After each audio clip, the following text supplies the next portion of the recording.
All right, and we're back. I'm gonna restart this. So I missed like the whole thing, to be honest. Me out and Russian. What's this? Oh, wow. Welcome to the button, Savage. speed dating show. When the button lights up red, either player may press it and swap out their date for a new person. Get out of here. If two people can last on a date for 10 minutes, they win an all expenses paid second date. This is the button. Hi there. The button. I'm Will. Daniela, Nice to meet you. I love your outfit. Thank you. What do you do? I work for Boeing as an engineer. Wow, good job. That's awesome. What about you? I do politics. Politics, what do you mean by that? Are you running for I'm not candidate? running. So we try to get students engaged in the political process in their local communities. Okay. And I just try to inspire like high schoolers and college students to get involved in the political process. Okay, Yeah. cool. Where are your political leanings? I was about to ask you that actually. Well, for me, so I was raised by a very liberal family. We're from Okay. Washington. And so I still have like values on the left. Damn. Well, That was, did you feel that way like coming right in? Why did you reject me? I'm just trying to see who the next person is, to be honest. That's fair, but it was nice to meet you. It was nice to meet you. Hope you meet someone you like. Thanks. I think his feelings were a little hurt. Yeah, I could tell. Hi, What's happening? I'm Nick. Nick. Nice to meet you, Daniela. It's a Daniela? strong handshake. Oh yeah, I got 3 questions right off the bat. Tattoos, yay or nay? I think tattoos are okay. I'm not Okay. like, against them. Pickles, yay or nay? Oh, I love pickles. Okay, let's go. What about You know what's Minecraft? funny? I don't like pickles. I mean, nah. I can't lie. I do like lately. I have been eating them, right? But pause. But like, I don't like the way they like when I like if I bite a pickle, I don't like the way like it squeaks on my teeth. Pause. It drives me crazy. Like I said, I don't know in my previous videos, one of them, I was like, I don't like the way like when someone's shoes are wet and when someone's shoes are wet and they like rub on the ground and they go squeak, squeak, squeak, squeak. That drives me crazy. I hate that. I've never played Minecraft. Are you open to playing Minecraft? Damn. He was too direct. I'm sorry. He was too direct. Peace out. All right. He was determined. I appreciate that. But it was kind of scary. Daniela. Dylan. Dylan. Nice to meet you, Dylan. I like your shirt. Do you play you. basketball? Yeah, I mean, just for fun. And then I work in Portland for the Trailblazers, just a tad, like on freelance. I don't like sports. I'm not really athletic. Well, what do you like then? What do you like? I like reading a lot. I'm more of a research. Yeah, I'm not big into sports either, to be honest. I'm not like I don't know. I was never really into sports. I was never into like stuff that's like super like celebrity-ish.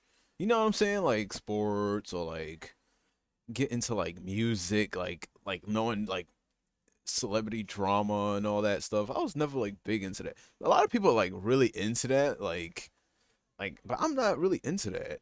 I was never like I just didn't care. Like it's just I'm like these people are rich. Like why do I need to worry about a rich person's life? Like you know what I'm saying? Like I can't relate to them. Sure, I've never been like really physically active. Are you two attracted to one another? Yeah, I think you're physically attractive. Pretty sure. Yeah. Does he look like a fuckboy? Oh, a fuckboy.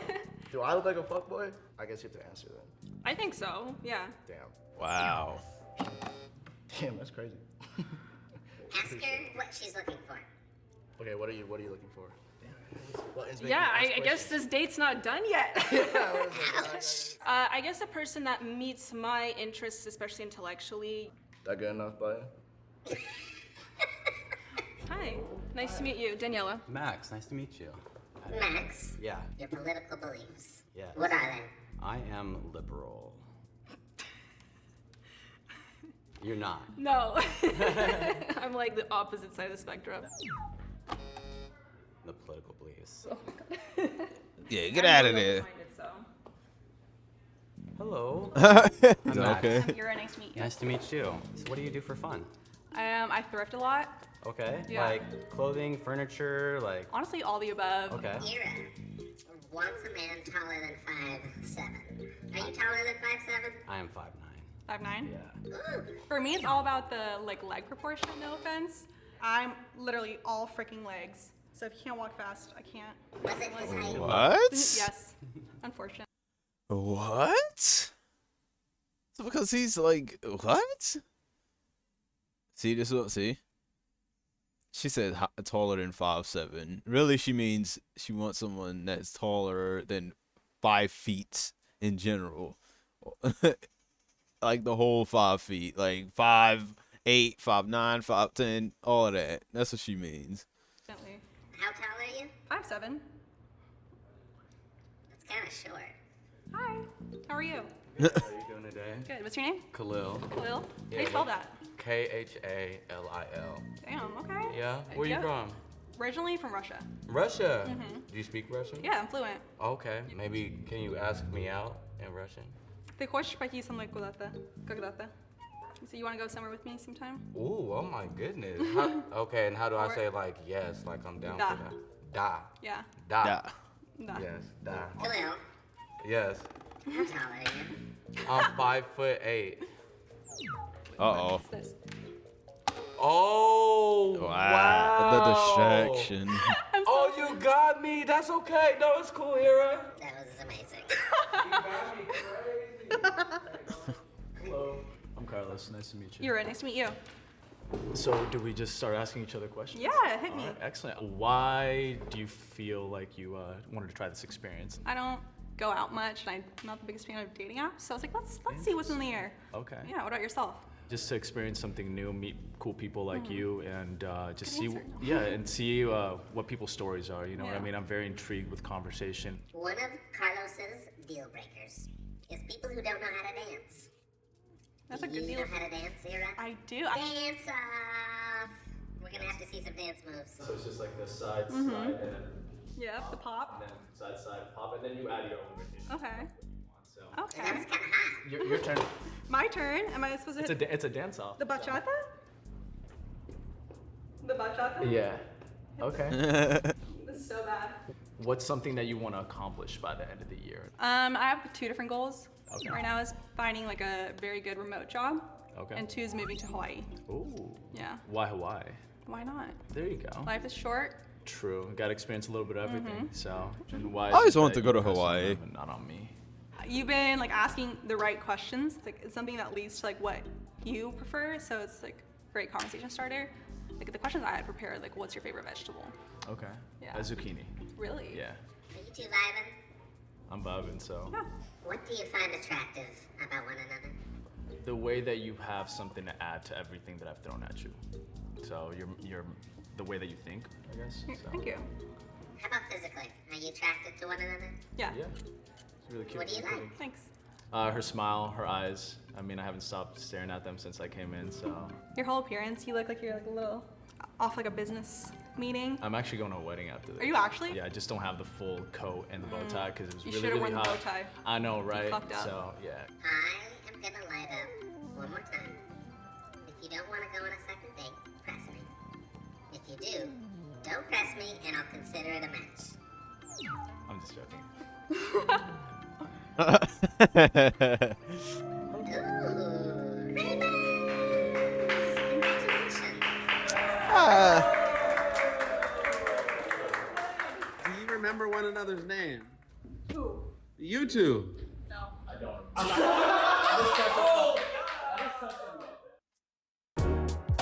Oh my gosh. I feel like that video was real short. I don't know. It wasn't enough, like, I guess, dates, I guess, or swapping off. You know what I mean? Like, the first girl had, like, mad opportunities, I think.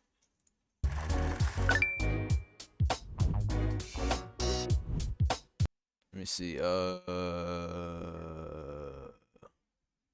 is oh? How do you do that? That's magic. What's up? What's up, vlog?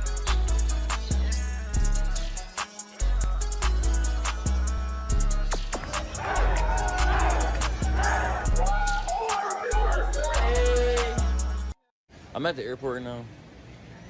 I'm at a airport. I feel like people know where I'm at all the time. You feel me? I don't know, bro. I'm just ready to have fun. I've been going everywhere ever since like my college started. I don't know where I'm at. Give me a second. I'm on a path right now. I'm on my way to a place that I ain't never been before, but I'm about to go meet up with some people. So That's the plus, bro. Being able to travel and stuff like that. That's the cool part. It's gonna be a long day. Okay, Jamal.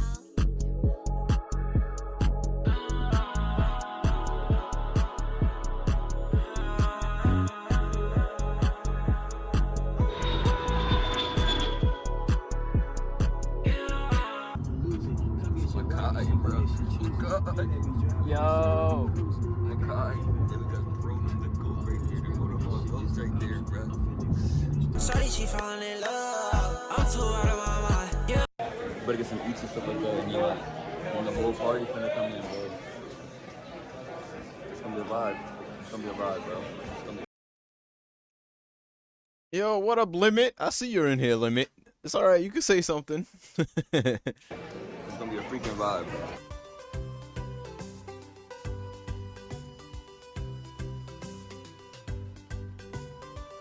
I'm not gonna hold you, bro. I don't throw that drawn up. It was like ribs. I got my little cornbread right here, nigga, my water and stuff, bro. But oh yeah, I saw that. Wait, you wear glasses? But I'm here with my goat, bro. I've been missing him. What up, daddy? I'm not gonna lie. I don't know who this guy is. Yeah, I never watched this dude's videos before. So let's see. These goats, bro. Soon to be legends, bro. Soon to be legends. And this yo, bro. Go. The itis, whatever it's called. When you fall asleep right after, bro, like I feel crazy. That's what it's like to eat in Texas? I go there every now and then. Honestly, I don't go there. Yo.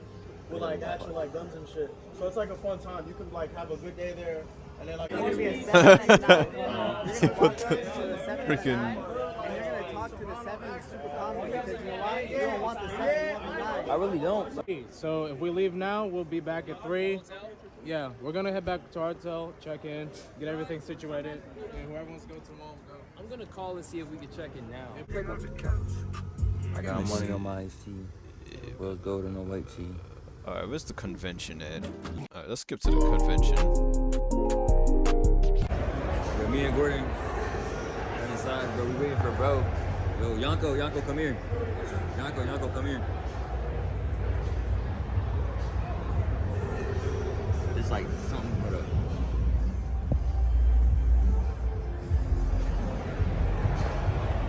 I can't see what that is, but hopefully y'all saw it. Bro, look, go over there and look.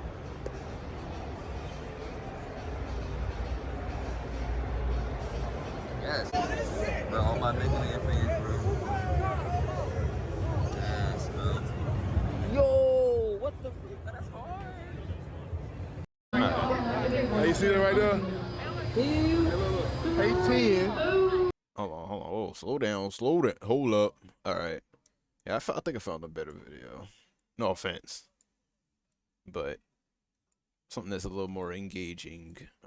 Boom. You ride 8 seconds. So this is getting girls' numbers with a flip phone. Alright? You win $200. I'm gonna ride it. Is it hard though? I don't think I ever had a flip phone. I think I had one, but it was like, I don't even know. It was back when like you had to put minutes on your phone. Remember when you had to like buy minutes for your phone? And it would be like free after like 9 o'clock or something like that. That was like the last time I ever probably had like one flip phone, I think. I think. I remember. Yeah, I did have a flip. It was like a silver Motorola or something like that. I can't remember. But yeah, it's been a while. Have you did it? What's up with it, Snell? I'm just that fan. What's up with it? Have you did it before? Have I done it? I'm just the assistant. I'm just covering for the boss today. Can you give me change for 20 for one ride? Get out! Here you go. I'm a little nervous, so you gotta. I need your sign right here. Right here? Yep. D. Block. Hey, ride the hell out of it. What's your name? What's your name? My name's Duke. Duke. Calling him D-Block, apparently. Yeah. He's going for the $200 challenge. On camera, on all. Gonna be on YouTube. Sir, you gotta get on there and find out for yourself. Get on up there, D.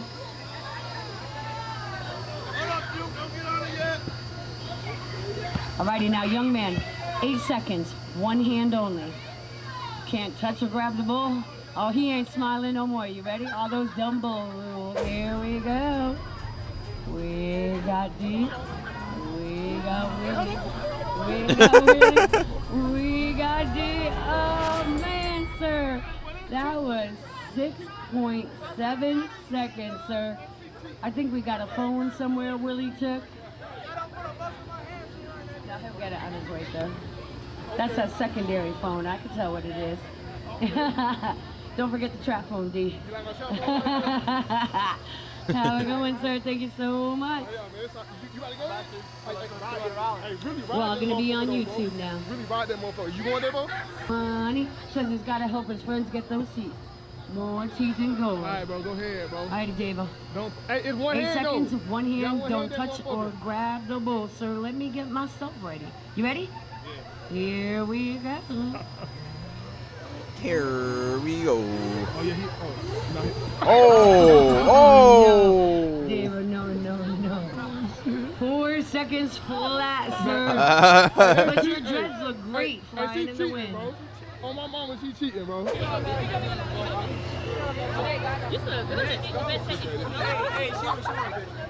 my picture got messed up. We can be doing that, Yo, let me get the code. Get the code. Okay. Keisha, that's my picture. Hold on. Is that in? Yeah, right now. Which one you looking at? 8 seconds, sir. Getting close, too close. Look at Willie shaking. Good job. What you think, man? Think I should do it again, man? That's $10, Hey, though. it's a scam, ain't gonna lie. Hey, shit, you got it. Shit, you got it. It's No, $10 to I do that? I really want to do it. You got to think it's a profit, though. You got to think it's a profit. I done spent 20. If I spend 30, that's a goddamn $107 profit. Okay. Yeah. We got D-Block coming back on stage. Mighty D-Block. Yo. Oh, yeah. Let's get it. Tell me when you're ready. You ready? Hey, just don't flip me that You way. sure you ready? All right, here we go.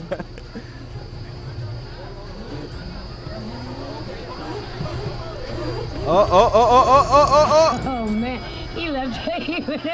Dang, he lost everything. D-Block. We love and appreciate you, sir. He lost his Don't forget hat, the trap his phone. I shoe. think one went that way. Don't forget the sneakers. He wanted to make sure the kicks got shown today. God damn. What? Fuck in the mic. Two hands though, I get that though. Two hands, I get that easy. Like she really cheated me though, like type shit. That's all. I ain't tripping. Man, you think I'm tripping, man, on some shit like that, man? I'm tripping though. I ain't. What you say, bro? Bro, you gotta be all the girls. You gotta be all the Riz, I swear. You ain't got no You the Riz, Riz bro. guy, bro. Hey, I put all the girls just doing this. I put all of them. Hey, I gotta go. Bro, I'm dead serious. You gotta be all the girls. Where a girl at? Hey, dude. Hey, can I get your Gmail? Can I get your Gmail, please? Your Gmail, please? Can I do an interview with you? Interview? Yeah. Who I with today? He on the duck on your video. Right. What's the freakiest thing you ever did? The what?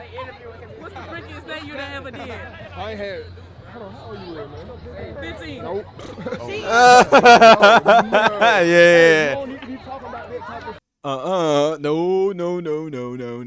No. Okay. Young lady, you are too young. Okay? Stop it. stuff, you know what I'm saying? Oh, shit. Real quick. Real quick. Alright, hold on. You know, for going up, ain't it? I ain't used one of these. What's up, bro? What's up? I ain't used one of these. Oh, but look though, no account, right? Look who third. Okay. Look who third. No account now. Yes, sir. Look who third. Hey, hold on. But that boy Duke did it. You know what I'm saying? Yes, ma'am. That boy Duke did it.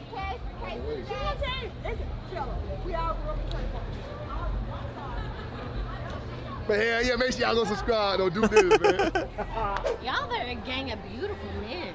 Damn. You beautiful. I know, but I just needed to be amongst some beautiful men. Oh, jeez. Like she working low key. like she local to that area. No, Too bad you ain't looking for a boyfriend right now. You got to Oh, you want my smile. open up your IG. You know what? I would give you my number, but I don't give my number out like You that. don't have to. Yeah. I don't either. Oh yeah? No. With the flip phone. What's your name? Hold on. Cigarette crazy. Oh! I didn't see that coming. Holy shit. Got him. Everyone saw that I got him, right? I was Come back. And then Where'd he go? I'm so Hey man, y'all done dropped the fucking cat, man. Wait, why is there a random cat there? Like, it's just what the heck? Well, you know you look like what? The baby. Yup. Oh, he does. Yeah. Okay, do you have a boyfriend? That's all I've been on. Really? I don't. Next. Next question. You looking for him? No. Okay, then that's a great question. You looking to get? Are you looking to get to know somebody though? Yeah, not really. Oh yeah. Not really. I'm just chilling right now. Ready to go home? Ready to go home. I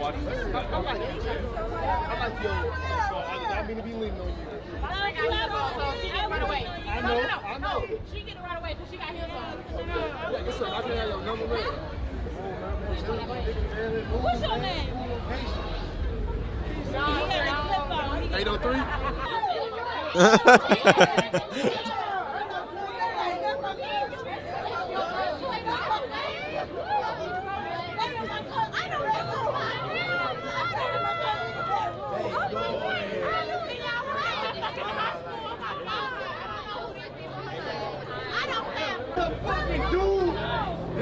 Y'all know who the fuck this is?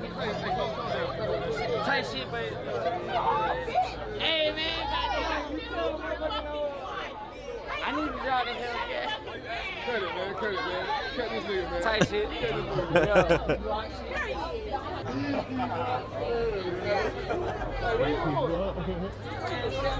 Oh my god, like he can't even do his video because like everybody just knows this dude. That must be kind of annoying though. Like you trying to do something and like people are like just constantly bombarding you and like interrupting your videos. You know what I'm saying? You messing up the flow, dude. I mean, like, I appreciate the love, but like, golly. My boy. Hey. You can tell he definitely drunk though or something. Tight shit. Too many fiends. Hey. Real ready. Go tell my boy Big D about shit, man. Big D block. Oh, I ain't finna pull that out, but you know what's going on. Whole lot of D block. The big drop. So funny, man. I got a whole ass flip phone. Hold on. Don't laugh at my dog, though. I told him I'm in between phones right now. Can we take a picture together? Yeah. Come here, man. Hold on, what's your name? My name Duke. What's yours? Hey, hold on. I really would get your number, but I ain't want to. You can't have my number. I work too many jobs. Hold on. I got 2 jobs. I got 2 jobs too. Yeah. That's what I found. You got to find this count. You chat right now, man. Oh Lord. Oh Lord. I'm dead ass serious. I'm a mama. I'm a daughter. Oh yeah? You know what? I really love this blue on you though. Fuck you. Fuck him or fuck me? Yeah, fuck blue. Oh, fuck it. Man. My favorite color red. Yes, ma'am. Yes, ma'am. What's up, man? Let me get your number. What? You can't play with, but you got a big red bra on. Hey, let me get your number, man. Let me get your number, man. You got a flip phone? I bet you dead. You motherfucker. That's some bullshit. What's up? What's up with you, son? What's up with you? How you doing? The old man ain't doing well. Why you say that? Ain't good to be in the streets, man. I'm talking to the kings now. Of course. Me and my wife sitting right over there. I've been sitting there for the last 3 to 4 days. Oh, yeah? We I got about every damn dime we can get. I got about 40. Hey, I got $40 for you right here, young sir. Ooh. Okay, look, I know it ain't much, but hey, look, it's an investment right there. It's a blessing. It's an investment right there. Wait a minute. How old do you think I am, young man? 51, 52. Never see that again. Huh? I was born April 24th, 1940. Damn, you about 73. 82. Woo! You look good as fuck, boy. You look good. You're 90s? Don't break my shit, man. Boy, that's cap. Boy, you look too good to be 80-something, man. My youngest child is You gonna be 34. right here? My oldest Okay. is 50. If you 80-something, man, I would be blessed to look like you when I get 80-something. Yeah, you look good, boy. I'm telling you, man. You look Wow. Wow, he's 80-something years old. You would never guess he's 80-something. I was thinking like, yeah, 50s, maybe like late 40s, right? But like, wow, 80 years old? And he's still walking around and like, that's crazy. Enjoying a cigarette. He's chilling, like, what? Hey. They say black don't crack, boy. Nigga, you know what I'm saying? Like, this would be a good advice point of view. We just chatting, man. Hell yeah, like nigga, goddamn, so boom, nigga, I'm texting her phone, nigga, she ain't answering. It's 3 in the morning, but she was just on IG Live. And goddamn, it said she was acting. I seen the green bubble beside her. Nigga, bitch texted me earlier the next morning talking about I fell asleep. Bitch, you fell asleep. Hold on.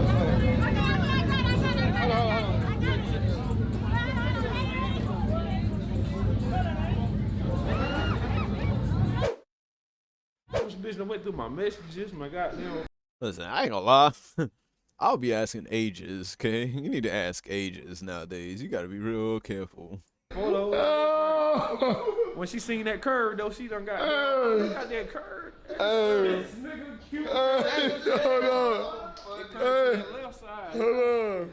A bitch, they had some bitches over here last night. The bitch done went through his phone and seen the dick pic. Bitch was ready to stay in. She was. Hey, I can vouch for that, man. She was not trying to leave after that right there, man. And get what she told her friends, Q. Y'all can go. I got my own car. Yeah, she said, y'all can go. I got my own car. Whole time I'm wondering, damn, Q risen her ass up. Wrong. She seen a dick pic in his phone. It's tough. Hey, I was reasonable though. Like the whole time I'm talking to her and shit, and then she went through my phone on her own shit. So I'm like, oh well, shit, bitch. Whole time I was expecting her to see the dick pic, but I'm like, why is she goddamn going through my phone like my messages, and then the bitch talking about, oh, you sell weed, all type of shit. I was like, this nigga said my heart beat. My heart, bro. This nigga, bro. Hold on, bro. What the fuck, bro? Bro, this nigga said my heartbeat was going through my dick one day, so I recorded it and sent it to him. What? Oh my God! This nigga out here just sitting on me. Boy, do y'all know how much of a straight face this nigga just had? That. I felt private stories. Oh my No way, gosh. boy. Boy, ain't no way, boy. Boy, ain't no way, boy. What's doing? What's up with you, my boy? Oh, shit. Yes, sir. That boy, Duke. Hey, that nigga Duke out here. Hey, ain't no way, boy. I still good? Hey, you know what? You still good, too, though. He's not about to run nut. That's the old school belief. No, I'm just saying, like, she's still good. Like, you still good, so she can get it. Hey, look. I ain't too young. I'm gonna let you know. I ain't no youngin' out here. I'm 48. I'm 28. I ain't too far. Right now, I'm single. Yes. Yes, ma'am. Hey, you better go ahead and hold me. I am a grown man, ma'am. Yes, you're certified. Yes, ma'am. What are you looking for? My phone.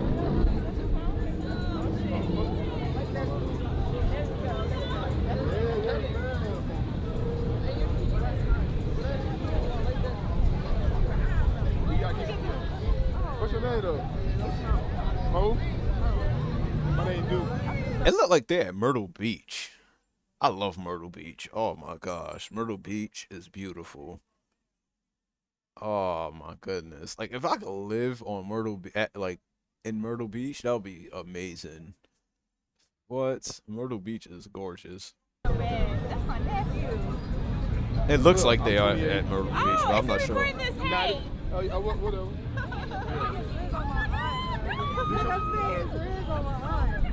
What? He get my number. No. Hey, you know what? Y'all definitely. You know what? Really? No. I'm saying like. You gonna let him run his wrist on the arm? He's running his wrist on the arm. He's just running his wrist on the arm. You want to take a picture of me? You want to take a picture of me? Hold on. You see right here? Oh, you got an Android. Oh, no. Look, I'm gonna text you. This is me right here. See, you hear me? This is me right here. My name Duke. Nice to meet you. Yes, ma'am. You too. Where the rest of the AMP crew at? Oh, God, you ain't have to. Yeah, come on, take a picture right now. I bet. Okay. guy, please get a hug. What's your name? Oh my God, am I okay? My name Duke. Oh my God, your sister, I'm good. I'm Victoria. Victoria. Yeah. Okay, y'all from out here though? No, we from Virginia. And y'all was doing about 6 hours? 4. Damn, I heard 6 the other day, man. 6, well, it depends on what part. I'm from Southern Virginia. Oh, yeah? So that kind of, yeah. Okay.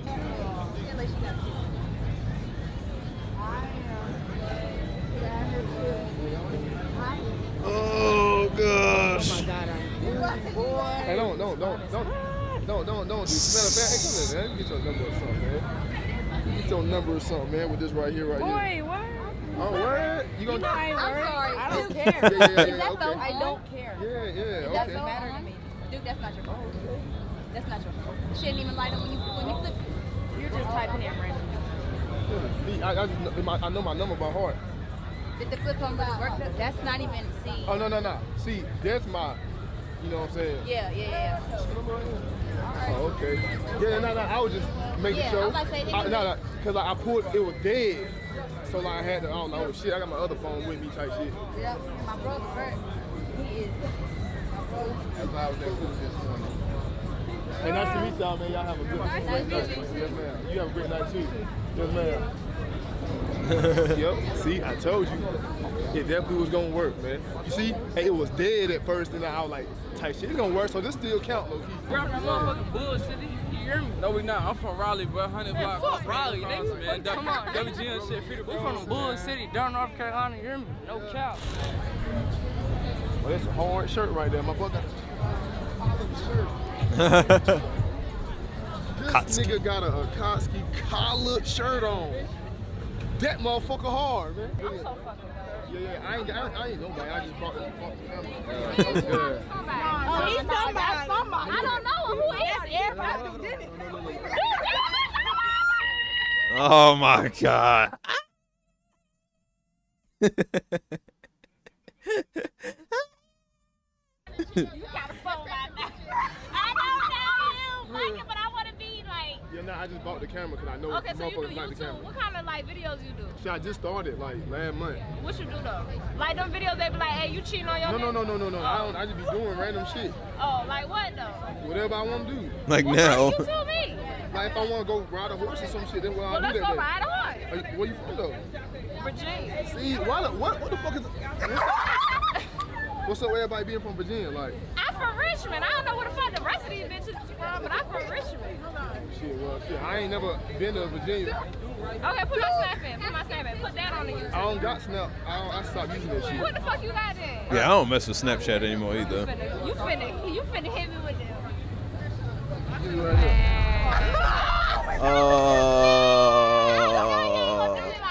I know you ain't gonna do me like that. Alright, fuck it. What's your number? Let me see. Dude, I want to talk about person. I don't know. Shit, let me see. I'm being real. I ain't want you for the clout. I want to know who you is. I want to know your business. And I'm trying to get to. Alright, come on. Let me see the track. Fuck it. Yeah, I'll get it out there.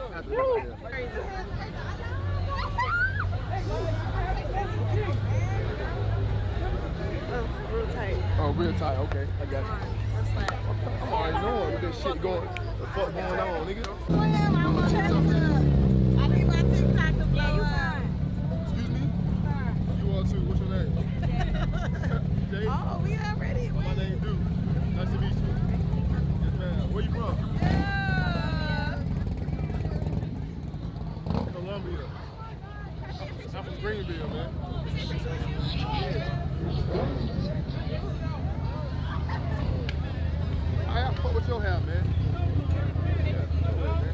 Yeah, she got nice I've locks. been trying to find Davo the whole time, man. I'm trying to find Davo.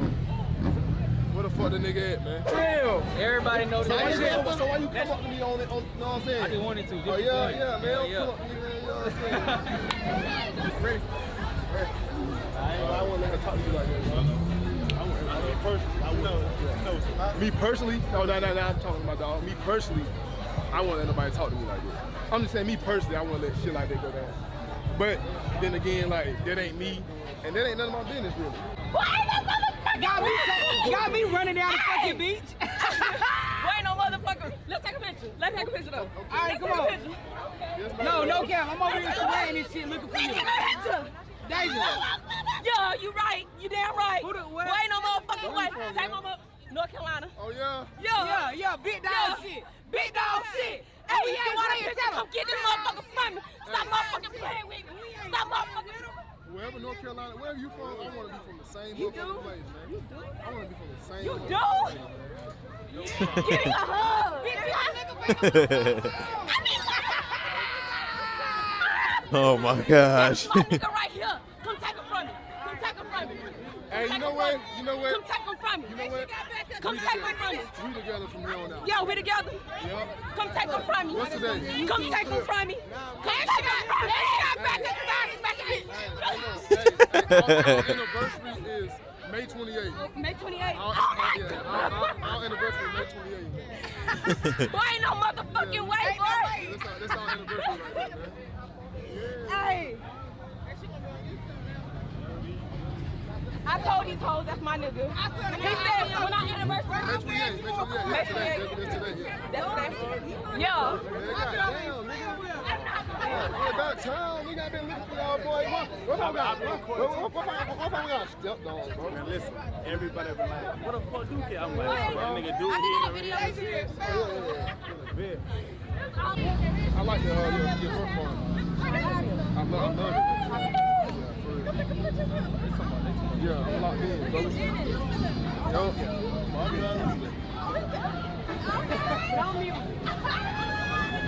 Oh Lord.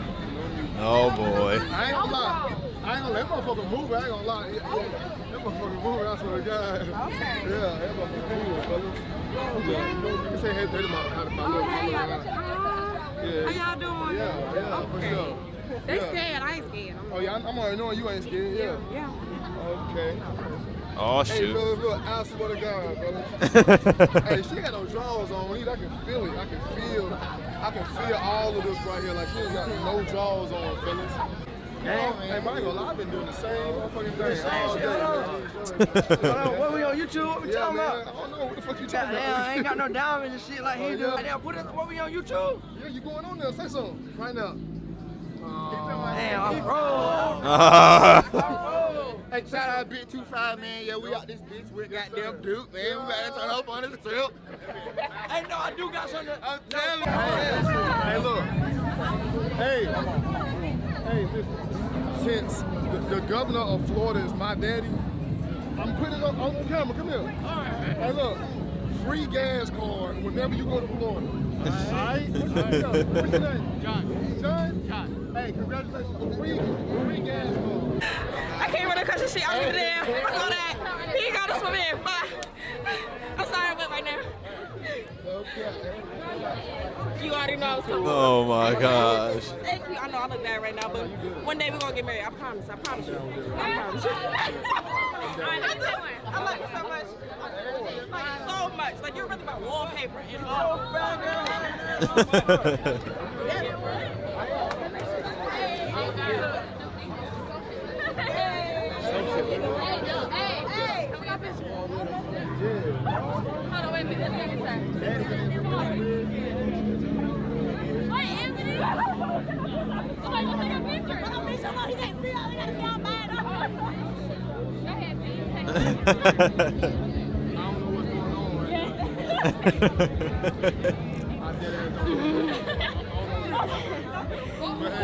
Appreciate y'all.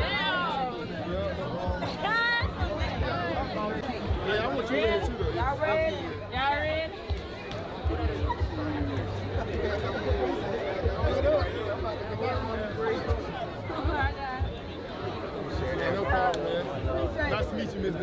Yes, ma'am. All right. I'll get you first and then back. Hit me up. Hit you up on Facebook, Deborah B. Jones. I got Facebook, so I'm gonna hit you up. Okay. Yes, ma'am. You get it? You like it? Yeah, my bad, I was bored. All right, man. My bad. That shit made me. This shit right here is gonna be a bang. Hey, now you good? That jersey hard as fuck. Yeah. Are we right here? Appreciate that, bro. You trying to 1v1? Hell nah. Why not? Hey, man, I done seen you hit the flip before. I see you tomorrow. We gonna hit one of them. Oh, yeah? I ain't even gonna be here tomorrow, gang. So hold on, you can bet, man? What's up? You can. What's up? Oh God. Oh, yeah. You got a slide right now. I'll take the slides. I'll Hit the slides right now. Oh, God. You gotta do that shit with me. No, right no, now. no. Do that for you? Yeah. No, I ain't No. What's up? Yeah, I just want to. I I don't bust my ass in front of all these people. I still don't give a fuck. I don't give a fuck. What you want to hit with? Whatever you feel most comfortable with. So, hey, my dog is finna do. Only because I seen him do that shit on the video. Oh, yeah. Type shit. On the football shit. And this shit slippery. If I bust my ass, I don't give a fuck. Hey, yo, I can do that. Hold on. Take off your hat, bro. Your shit look good. This shit ain't going nowhere, bro. Uh-oh. What's up? Do that shit. That's fucking cap. I will hold it. Clear the street.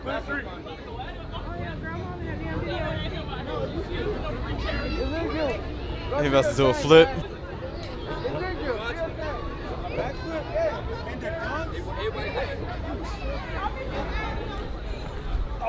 Oh. What is that, boy? Like, At the time? he about to pull a muscle in his back. Yeah, man. Listen, you gotta be careful. Shoot. I don't know how to do a flip. I can't do a flip.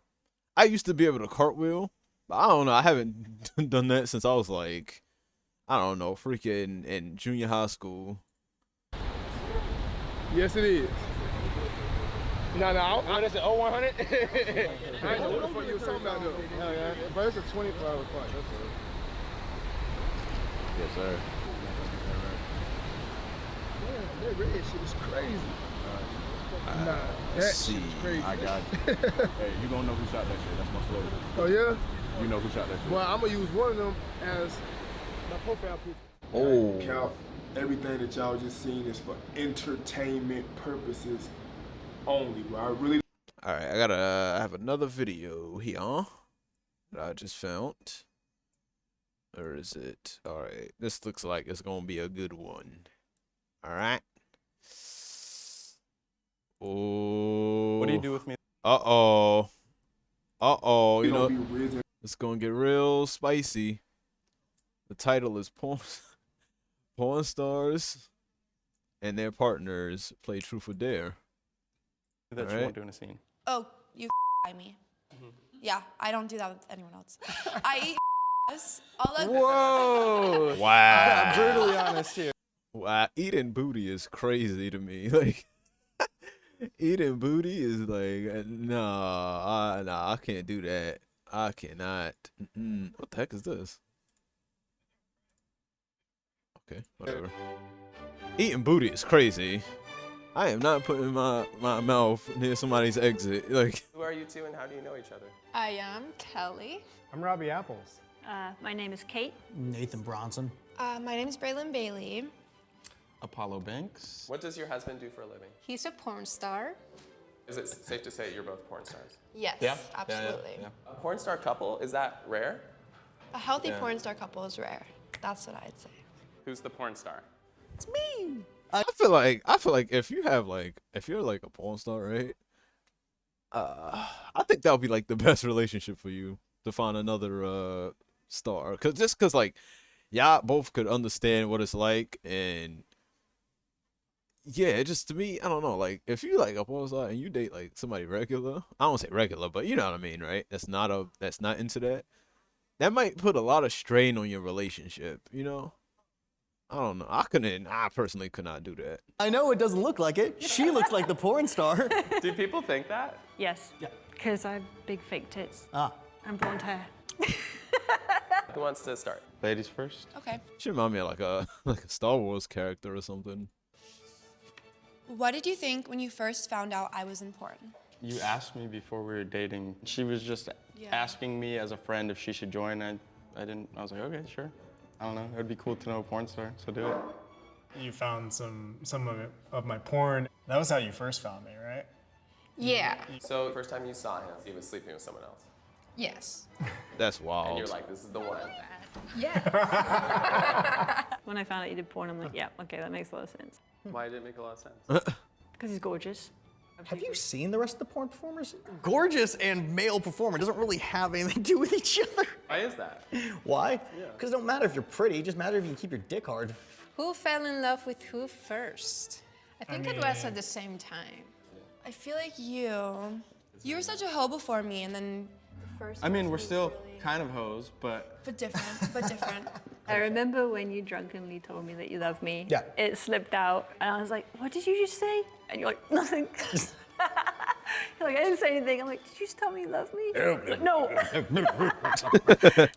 What's the hardest part of your job? Just being tired, or I definitely got better at my boundaries and what I will and won't shoot. Before I was like, oh, yes, sure, whatever. But now I'm like, it's emotionally, mentally not cool to do things that you don't want to do, I guess, yeah. No? It's a lot more physically taxing, a lot more mentally taxing than I was ever prepared for. I can never be 100% whether my dick is going to work or not. It doesn't matter if you have. You have no idea. No idea. Because you don't always want to fuck these people. I don't care how much you think every girl that you want to fuck in this industry, you want to fuck them. Guess what? There's been a time I did not want to. I think the hardest part of my job is just having to perform with someone I mean, who... that's understandable. Especially if like they might not be like your particular type or something like that. Like you're not just gonna like get, you know what I'm saying, all the time. Like that's understandable. is closed off. It just feels like you're having sex with someone who doesn't completely want to have sex, but they want to make money. And it's like an icky feeling. Like I'm like, why are you doing this? What do you like? You feel like a slut, like you feel like a whore. Okay, you feel like a whore. You know what I'm Your saying? friends and family think of our relationship. Honestly, they weren't too supportive to begin with. I think a lot of people just kind of project their own insecurity onto it, and they were like, yeah, I couldn't do that, and that's not a sustainable dynamic.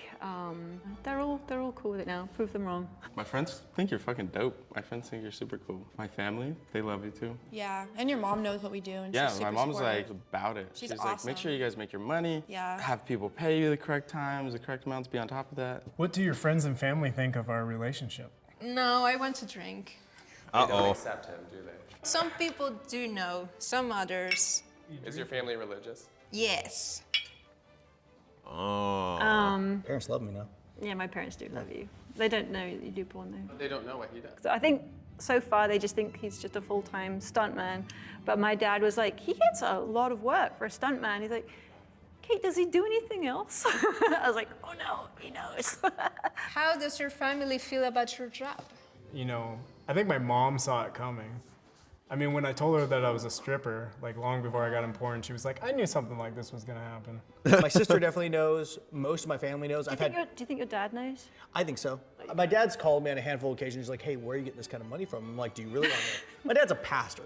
It's not like he really wants to know about this stuff, and I give him the option to ask or not. So Is a little bit of it kind of like a fuck you moment? no. The whole reason I got into this, it's not. How many people have you slept with?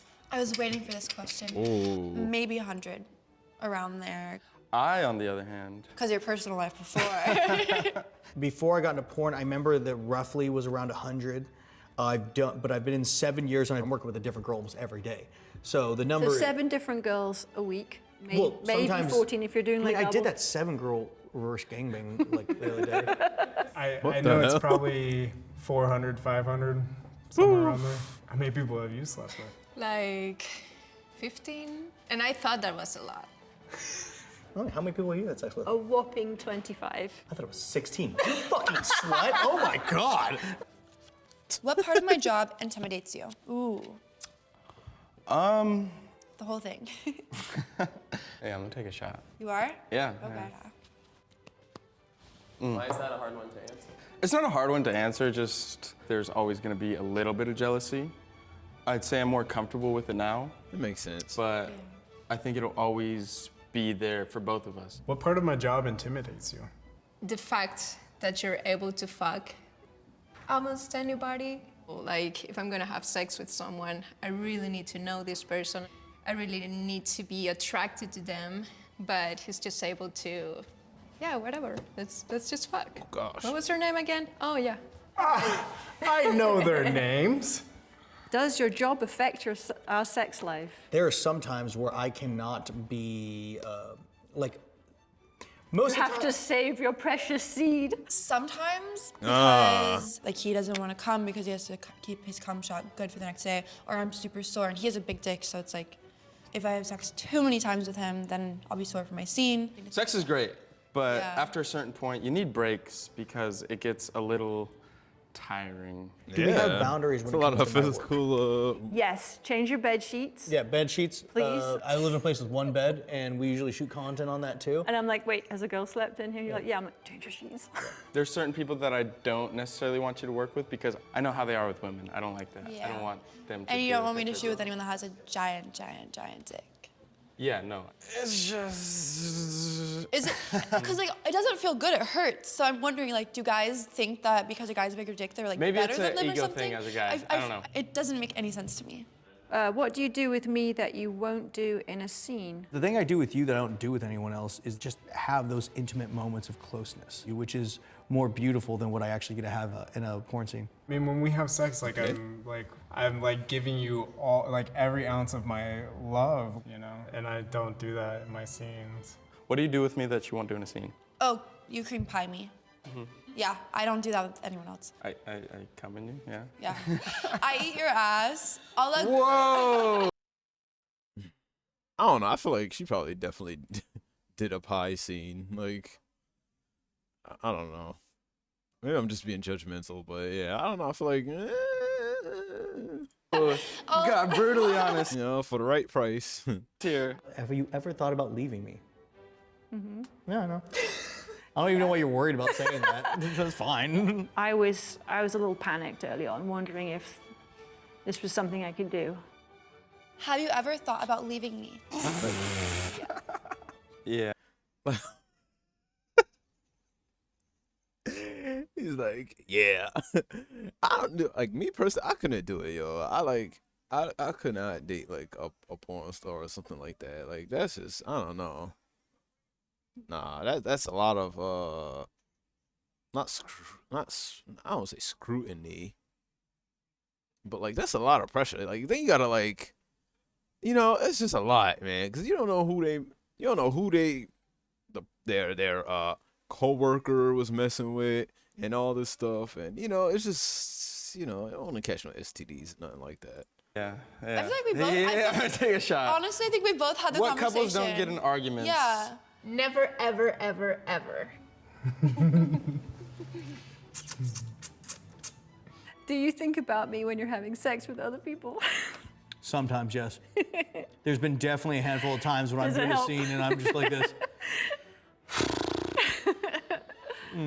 Let's think about her eating my ass at the same time. There we go. That's the. Like if it's a really that's horrible weird, scene, bro. like I'm just like, fuck, there's no way. Like this is taking too long. You think of me? Sometimes I will, yeah. Wow. I have. Yeah. Like maybe I wasn't feeling the energy in the scene, and I was like, okay, just pretend. Okay, I'm having sex with Kelly. Yes. Sunshine and rainbows. What about that time I was on set with you and I was actually there watching? Oh, that was super hot. Yeah? Super hot. Yeah. Okay. There was one time she actually came to set and she watched 2 of her scenes. So she was trying to Normalize it. normalize what I Sure. do. It was good. Like knowing she was there watching, you'd be able to look over her once in a while. She's like, He kept glancing over at me every now and then. He's like, If I wanted you to, would you leave the industry for me? I would never leave the industry altogether. I would definitely start doing more OnlyFans, but it would have to be equal. That's what it'd have to be. It would have to us both be doing OnlyFans. Okay. I wouldn't just me leave and you still be in the industry. Never. And I feel like a lot of like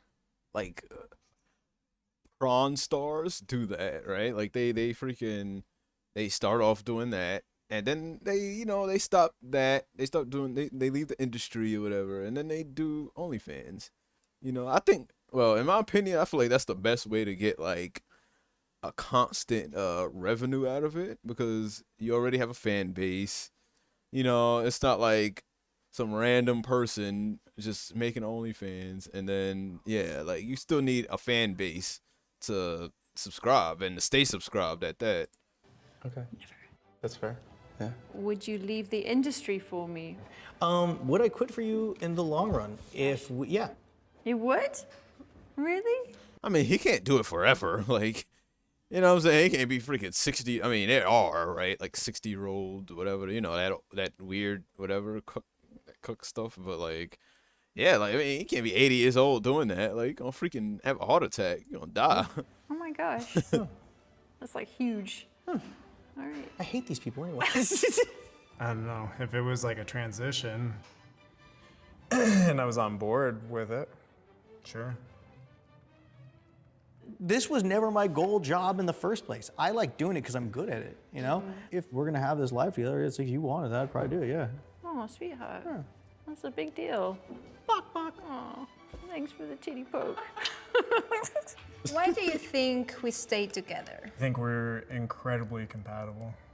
I think we build each other up and we want the best out of each other. I think we both create a safe space for each other to express our feelings and our emotions and ideas.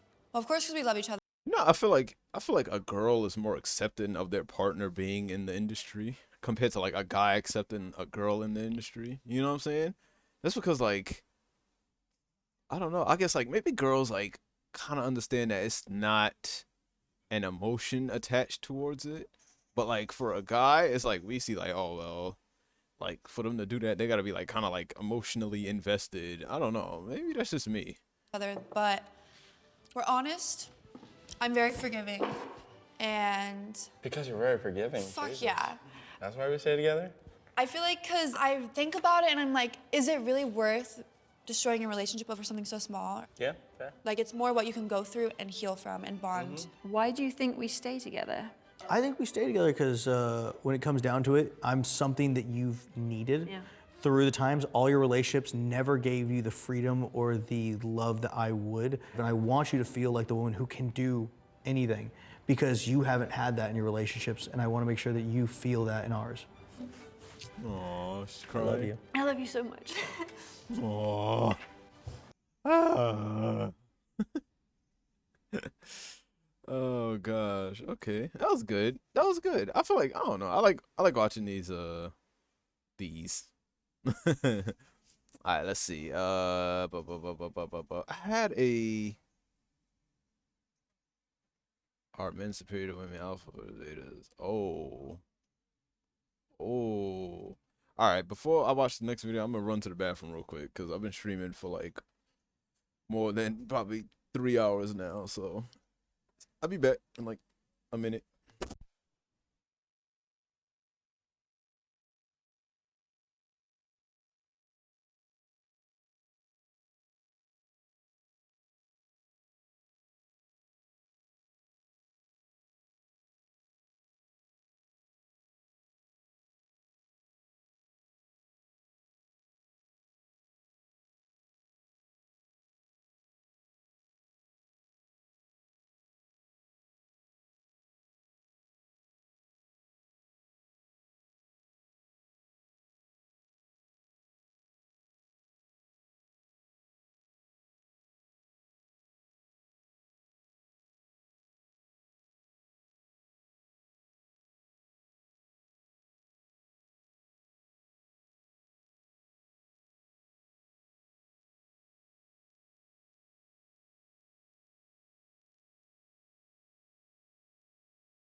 I'm back. Whew. I had to pee for like 2 videos. I'm not gonna lie. Oh.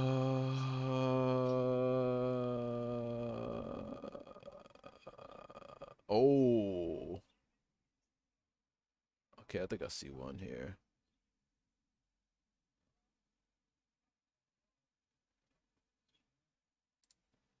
It's all about. Okay. Boom, boom, boom, boom, boom, boom. How's everybody doing today? Are y'all going having good? Yeah, I say you're having good. You having a good day? Spot that in there. Okay. We'll crack this one open. Having empathy for perspectives that are far outside your own and kind of challenging yourself to. The title is Can Rival Gangs Coexist Peacefully? All right. See, or at least consider other people's views. We would like to thank a few people for helping us put together this episode of Middle Ground. Lawrence Cartwright Boogaloo, who's in the video, as well as Malik Spellman, helped us cast this episode. We want to keep exploring communities and perspectives and cultures that you don't normally see in mainstream media, and we want to bring those authentic discussions to you. So let us know in the comments what you want us to explore. Enjoy the episode. I still think I'm almost guaranteed that I'm gonna die from street violence. Are you okay with that though? Well, have you accepted that as a man? Yes. I feel like I saw this before. I wanted my message to impact gang culture. You know, I'm one of you. Wherever I end up, you're gonna know that you can end up there too.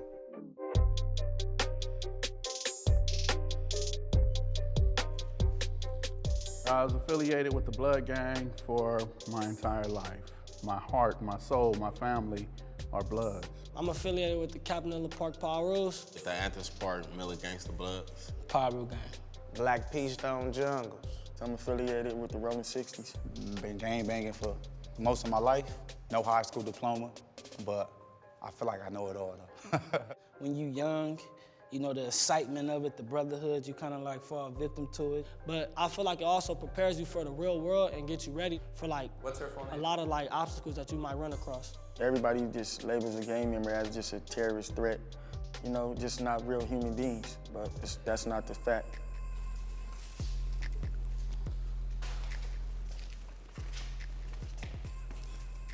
Hey, how you doing? You doing, brother? You all right, brother? Squabble, Boogaloo.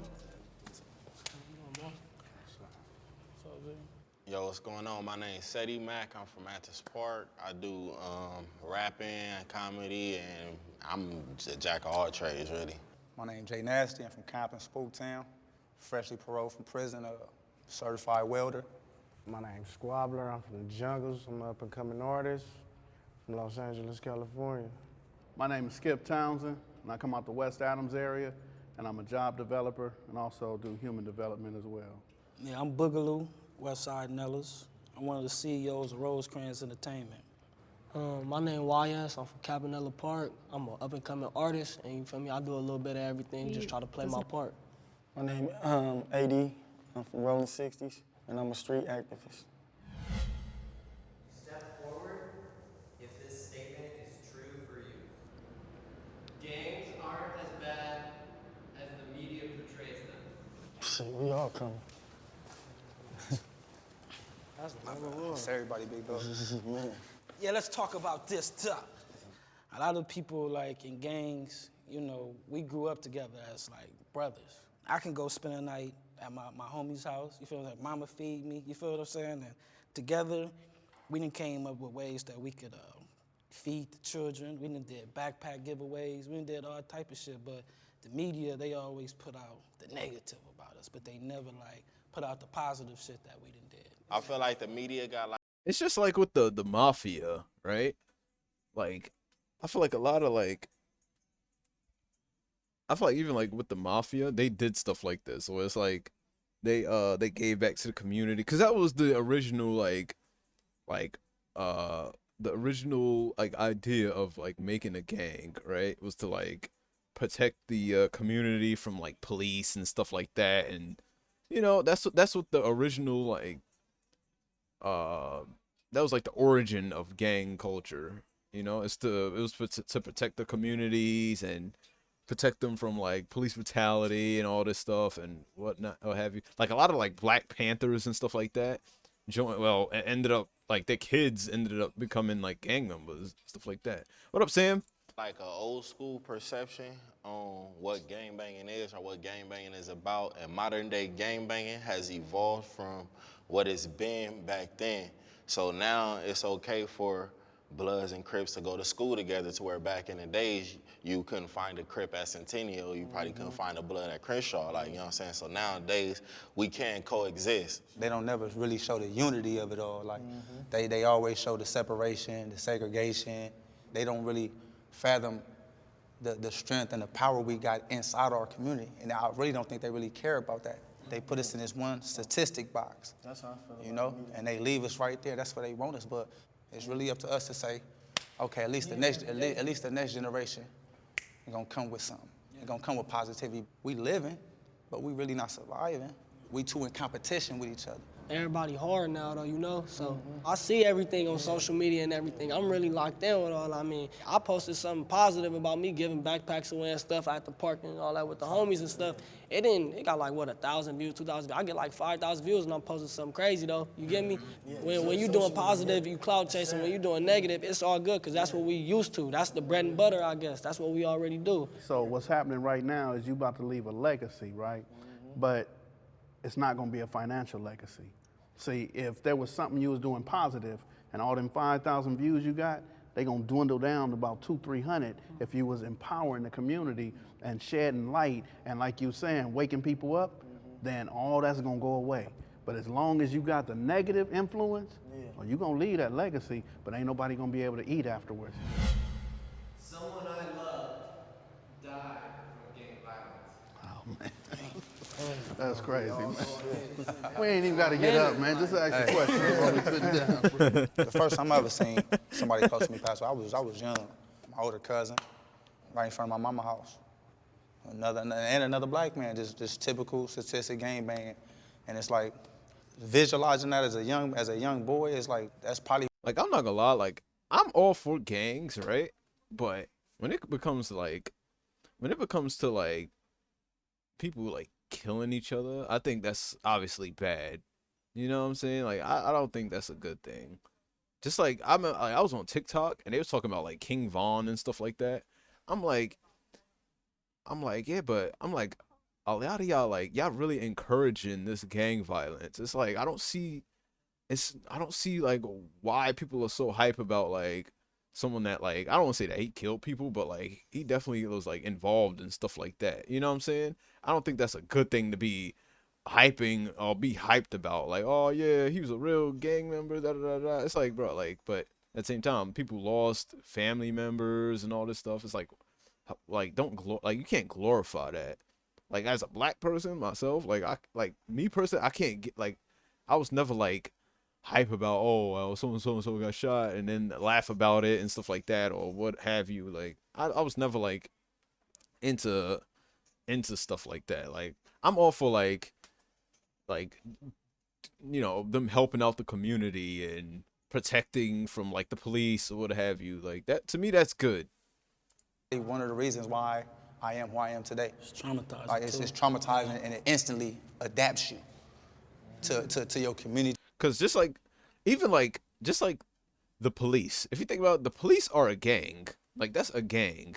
All right, they have an oath, they have guns, they have freaking like their own little they look out for each other and stuff like that. That's a gang. They don't say that on the media, but they are. Okay, let's be real about it. To your environment, to where you at, because it's like, if you don't get down like this, you gonna get down like this. I was 19 years old, man, and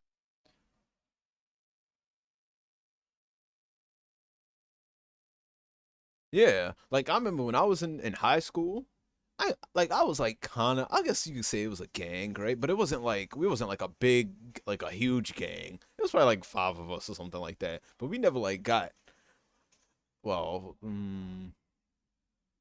they had like fights and stuff, but I was never there. I was never there because I was always cutting school. I had seen a lot of people get shot, but I was sitting there talking to this dude. It was actually Kevin Sykes from 60s. We sitting there talking for about an hour. I'm waiting to go skating. And as soon as he crossed the street, the van pulled up, They had been waiting the whole time, and they gunned him. And that's really fucked me up, man, to see that. They could have easily just came up and gunned us both. It wasn't about Cripper blood. It was just about that anger and rage, like, man, want to hurt somebody. And, man, it left something, a void in me that was, like, spiritual. Like, man, what is God doing? But also that rage was like, man, I want to hurt somebody. And I took it with me from the age of 19, and I just felt suicidal. Like, I signed up every day to go out and be dead. I didn't care. I'm going to hurt somebody, they going to hurt me. To this day. And a lot of it is because, like a lot of this, like, it becomes like a ripple effect, right? Where, like, all right, someone beats up somebody, right? And then their cousin finds out about it.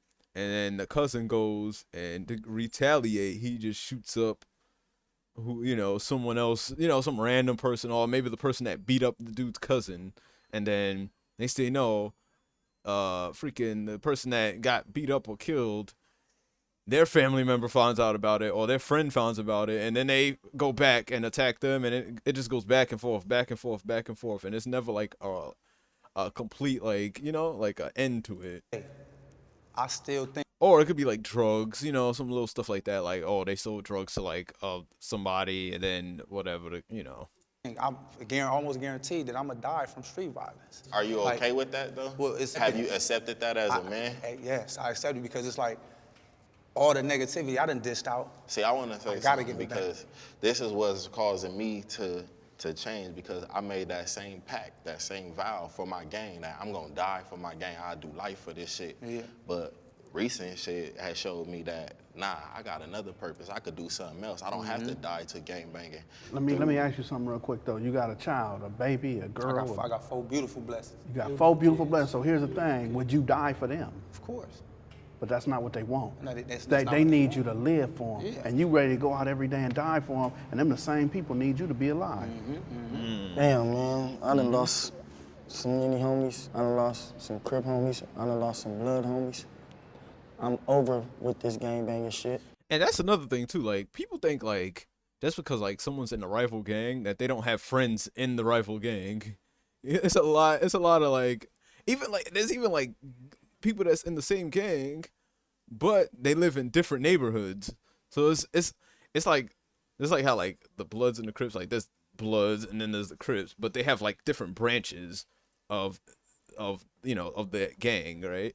So it's like they'll be like I don't know, like 60s, and then there's like Hoover. I don't know, I'm just throwing out names, but they're in the same gang, but they still beefing with each other like that. If something happened to y'all will see. Or what happens is the person from the same gang kills the person, the other person that's in the same gang, and then the person from the opposite gang finds out, and then they try to. It's crazy, and then it starts a whole other thing. It's that I'm so serious about this shit, that I'm on a whole nother note, homie. Respect. You feel me? And I don't want to lose y'all. If motherfuckers don't wake up and let's save each other so it don't have to be no more losses, we gonna lose. Straight up. I'm not gonna lie, I feel like if a lot of like these like gang members like really wanted to and just like stopped fighting each other and put it towards like going against the government or something like that, it would be, oh my God, it would be a problem. Like, it would be a issue. Like, that's just like with the mob, right? Like, the mob was like, I mean, I don't know, but I'm assuming that the mob, a lot of them was like highly against like the government and stuff like that. So like the government would like, they was like low-key beefing with the government and stuff, and trying to like put rules in place, and yeah, and then the government ends up paying them off, and it was just... I think peace between rival gangs is possible today. I do. I really do. Awesome. It's gonna be hard. Look at the peacemakers move. Though. Right.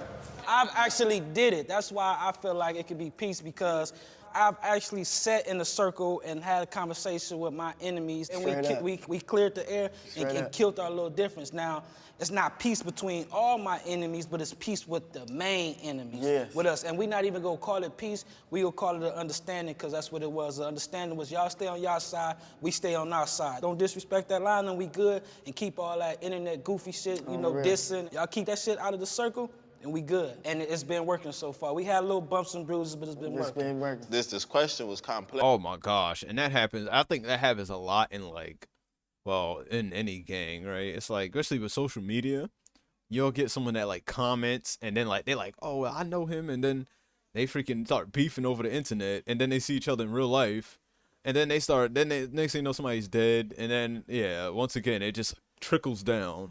Complex to me because I'm thinking like, are we talking about individually or gang-wise? Are we talking about in today's world, or like, are we working towards the future to get better? Because I believe that in the future, sooner or later, we are gonna be able to function. Right now, with things that's been going on in the politics, it's hard to see it with the 8Trays and the 6Os. That was an eye-opener for LA because it was like, if that's what modern day gangbanging is working towards right now, it just takes time.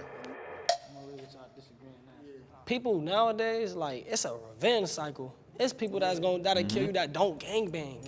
They family or friend or somebody that, my brother. You feel me? So It's like, sometimes the peace don't even be like on us, cause we not bigger, nobody bigger than the court, you know? So it's like, all right, how is that one person right there just gonna say it's peace today, and then everything else is just peaches and cream? I look at it like, peace today is out just for the simple cause of the matter. Like, it hasn't been a long period of time without a death or without a retaliation or without another man, woman from a rival gang getting murdered.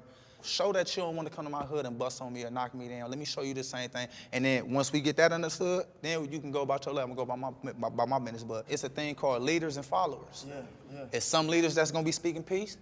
You're gonna have some leaders like, no, they done did too much. It's this history, this is what it is. So it's like, as much as you want peace, I just live life for my individual peace. Joining a gang is a choice. No, that ain't no choice. I mean, yeah, I'm gonna step up to that. I believe that at the very bottom of joining a gang is ultimately a choice. The power of influence is crazy, and it will blind you to make you think that it's not. A lot of people is family orientated, are born into it, but at the end of the day, I have the choice to say, yes, this is what I want to do. No, this ain't what I want to do, no matter what age I am or not. I feel like it's for sure a choice. It's not like how it used to be where, like you said, you feel me, you got some type of ties to this gang. Nowadays, it's like, oh, that little nigga look turned. Hey, you hang with a nigga for a cool amount of time, build a relationship with him. If you really a nigga and you feel me, you really got stripes and rep like you do from your era, you could easily take him over there and make it happen. It's a choice to certain people. Certain people just gotta go with the flow. Yeah, I feel like you said, a lot of people are born into it. Cause let's say if your father was in the gang, and then your mom was in the gang, or like your father was in it, and then like your uncle. You know what I'm saying? And then like you're around them and they gangbang, right?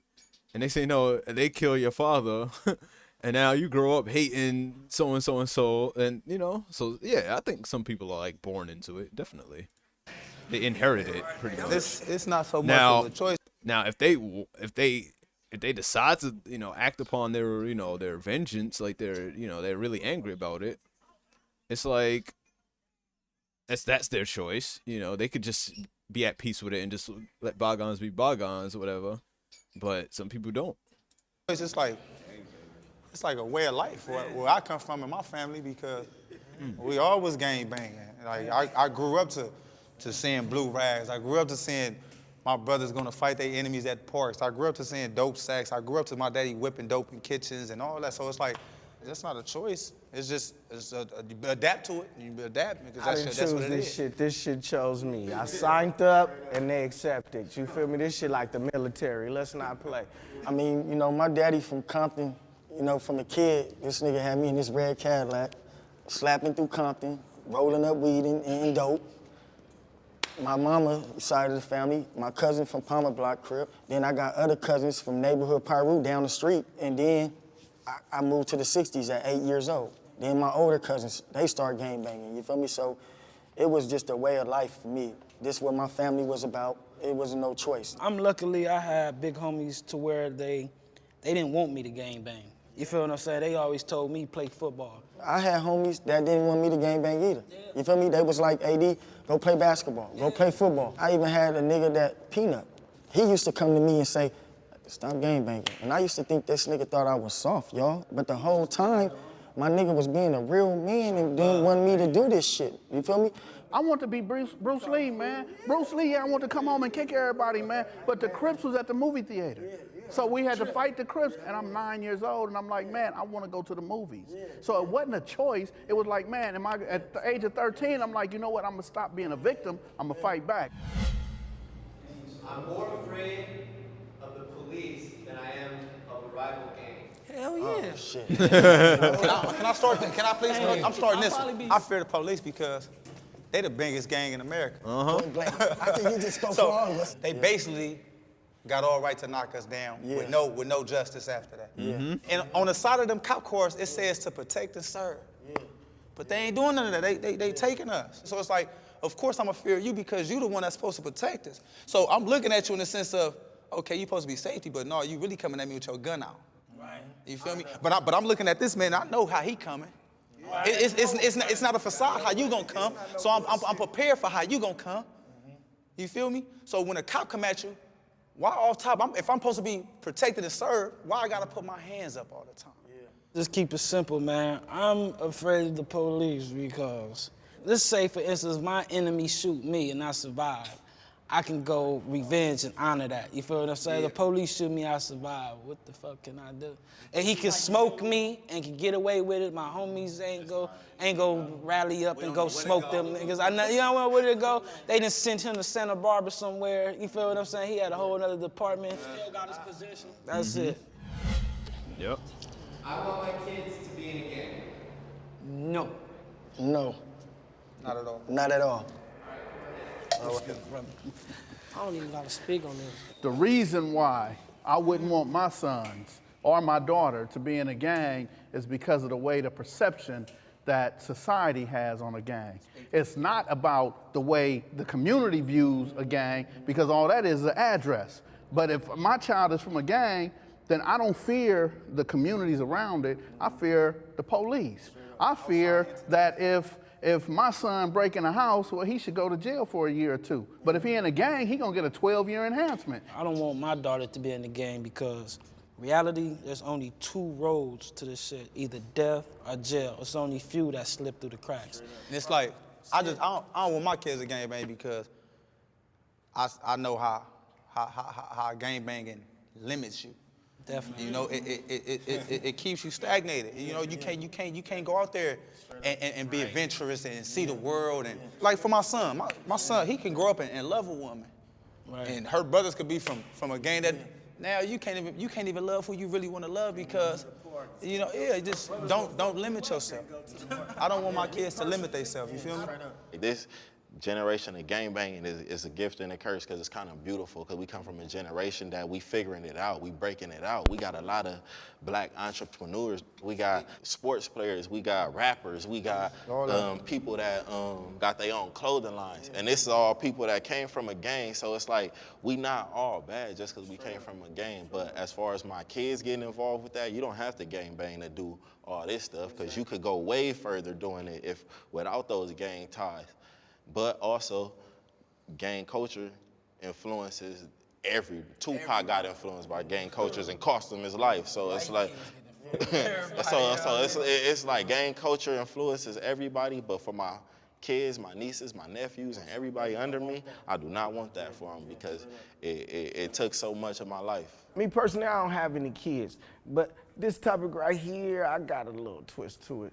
It's the definition of the word, because see, us being black, the definition of a gang is, oh, they hoodlums, they thugs. But if you from a white gang, oh, that's a collective community. They just some regular people that do the same thing at the same time every day. So you know what, I just might want my kids to be in a gang, a damn good one. But like, our LAPD or our sheriff, some shit for us, you feel me? So yeah, I want my kid to be in a gang, a positive one though. Don't do this video. Real members aren't going to show up. Certified. Like, I already know everybody want to talk they shit. Certified. I feel like that comment is probably very kind of like valid in a sense because everybody would question that, like what type of gang members will want to speak openly about gangs on TV, but that's what separates the leaders from the followers of that gang. So it's all a mindset, y'all. It's really a mindset. I'm talking about getting over beefing with your enemies and everything. It starts with your mindset first, and hopefully I can shine enough light to everybody else see what I'm doing and be like, all right, he came from that, he did this, and he doing this, and now look at him. He's still back in his hood, which I really commend Nipsey for everything he did, because he showed us that at the end of the day, Nipsey Hussle got so big, and he died from gang-banging politics. He died being a 60 Crip that the world couldn't even believe it, so they said it was a conspiracy. But at the heart of it, he lived his life as a real gangbanger and did what he was supposed to do. And when he died for standing up for what's right, that every gangbanger should have felt the same way. And it showed behind the love that he got that. And I feel like as a gangbanger, that's how you would want your legacy to be when you die. It's like, I'm bigger than gangbanging. For the people that judge this game banging and all that, it's like this, like, I'm you and you me. I could easily live your life if God placed me right there. You feel me? I'm living my best life that I was given. Yeah. I wasn't given a golden spoon. I wasn't given a silver spoon. I got this little styrofoam plate and this plastic spoon, and I'm gonna build and I'm gonna go with it. So before you get judgmental and say, they gang banging and they doing it, come see. And it's all about what you make it. I never thought that I would be sitting here with y'all. I never thought I'd be sitting with no Bloods. I never thought I'd be sitting with no Compton Crips.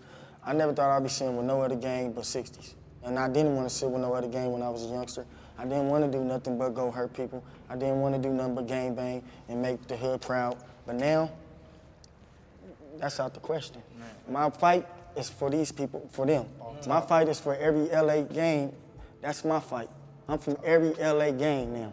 So if anybody got a problem with that, or got a problem with them pushing this piece, we gonna holler. We got it out the mud. We ain't had no loan like Donald Trump, no $1 million loan. Yeah. We got it out the mud. All that. All that.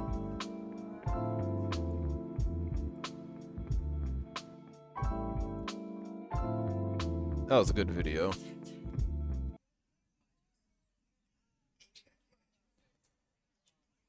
All right, let's see here. I know, right? Oh, okay. All right. All right, we got an. Oh boy. Uh-oh. Uh-oh. Maybe slide this one over here. Oh. Slide this one over here. Sorry, I don't have like 3 screens, so I gotta work with what I got. You know? Not look happy in these photos. This is people read the last text from their ex. Oh boy. And I kind of do. Well, I was really happy. Oh, don't worry about that. Don't worry about that. Do you have any texts from any of your exes? Yes, I do.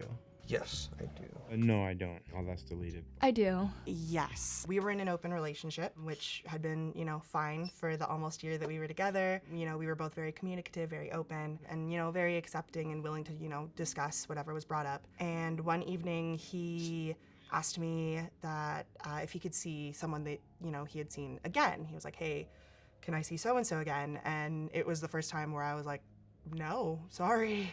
We broke up. And I told him, I was like, cool, just so you know, if you start dating that person, I'm gonna kill you. And he was like, oh, I'm not even thinking about that. Like, what are you talking about? And I was just like, okay, whatever you say, but I just, let's make sure I'm establishing this now. And then January came and he basically told me that he was seeing that person. Ooh. And I thought it would just be best if we no longer spoke. Ooh. Hey, I'm not sure if you check the Discord anymore, but the last session for my campaign is scheduled for the night of the 12th. If you're free, we'd love to have you. The second message was also, if you haven't already heard, that person and I have started dating as of a few days ago. I know you expressed that you would be unhappy about that if it happened, but I still wanted to be upfront about it. I hope you're feeling better from COVID, and I'm looking forward to potentially seeing you at D&D. That sounds nice, and I appreciate you being straightforward, but I can't lie, I am pretty upset. I think we shouldn't talk for a little bit, at least a month. I'm sorry, but I'm genuinely at a loss for words. I hope your grad school app went well. Have a great 2022. Having someone who started as a friend, it sucks because I'm not only losing a partner, I'm losing a friend. Oof. It sucks to throw that away. I caught my ex cheating on me, and then when I confronted him, he got violent. I realized I shouldn't be in that situation anymore. So I just packed my bags and left, and I never looked back after that. And for a couple weeks, he would just send me waves of texts. So it was first, hey, can we talk? And then the next day, he says, please. At that point, I didn't want to talk to him because he cheated on me, and I just wanted to move on from there. I don't know how. I was single at this point, and I went on a date, and somehow he found out I went on a date. So he texted me, you went on a date with someone else already? Ivy, I loved you. I wanted to fix things and took time to gather my thoughts and seek help. Everything we had, I f***ed up. And then in that same day, I felt something was off, and then I found his car in front of my house. Oh, I'm not boy. here for your forgiveness, just my stuff, and to talk it out and move on. That's it. I'm making a police report tonight for stolen property. I really don't want to, but you're really forcing my hand here. He said he's going to the police, so I wouldn't be able to go to the police to file a report for myself. I kind of felt lost at that point, and I didn't really know what to do. I just don't understand why someone's learning experience has to come at the expense of traumatizing others. As like a younger gay kid, I'd always see like TV shows of like this guy who got matched with like this straight guy that they didn't know they were gay, and it ended up like kindling into like this fairy tale type of relationship. I'd ended up with a best friend in high school my senior year. It was a nice thing for me having like a friend, and I found myself getting closer and closer to this guy, and I'd never had like a really close best friend that was a guy. I figured out why, because I'd end up catching feelings for him. It was just really strange because he was a very like Christian football player, go to church every Sunday. It was just very like difficult, I guess, for him to process those like emotions and like overcoming of like who you are. So how we would hang out is we wouldn't really like text much. We would just text, oh, do you want to hang out? Yeah, sure. And then we'd like spend the day together, and then that's how we would like communicate a bunch. Hey, do you want to go hang out and get some food? No response. Like a day passed. Hey man, is everything all right? I don't know, man. I don't think we should be doing this anymore. Okay, that's fine, but you're not going to be pulling this crap over text again. You're going to tell me why to my face. That kind of just led into the in-person conversation that we had the next day. So I know he's still like figuring himself out. He's still like thinking about his feelings for me. And I just want to be like, you know, I love you. You had this and it was there, but I'm done with it. And I just kind of want to like go on from that. I feel like I really just like gave up a part of my, like my heart, I guess, to someone that really wasn't ready to receive it. We dated in high school, and then we had like a messy breakup when I moved away for college. It was kind of something that I did. I confronted his girl best friend because I wasn't comfortable with their friendship. He would tell me like, oh, you're just my girlfriend. Like, you're not my best friend because she's my best friend. I didn't like that, so I traveled on the Greyhound to see him. And the second time that I came, he stood me up. Then unexpectedly, like 2 years later, I get a text from a random unsaved number, and it was from him. I hope you're doing well. I don't want to take too much of your time, but I need to let you know that I'm in the process of applying for a job, and they're doing a background check on me. They requested your information, so I gave it to them, and they will probably call or email you. I know this is random, but I still thought I should let you know in advance. Yeah, okay. Why would they ask for my info in the first place, though? He responded with, during my background interview, they asked about my last relationships, and since you were my last serious one, they wanted your info. And then I responded with, oh, okay, lol, yeah, no worries. And then right after that, he sent me this 3-paragraph long message about how he wanted to get stuff off his chest and basically kind of apologize for everything. And honestly, I really... Wow, so like he just kind of ghosted her. Yeah, he just totally ghosted her. Like, sheesh, dang, bruh. What? Really wanted that closure. That's why I like rode on the Greyhound twice, 300 miles one way. I never got it, so it was the closure that I needed. Oh my god, and you know that was a long bus ride. Like that is that oh my gosh, that is a long bus ride.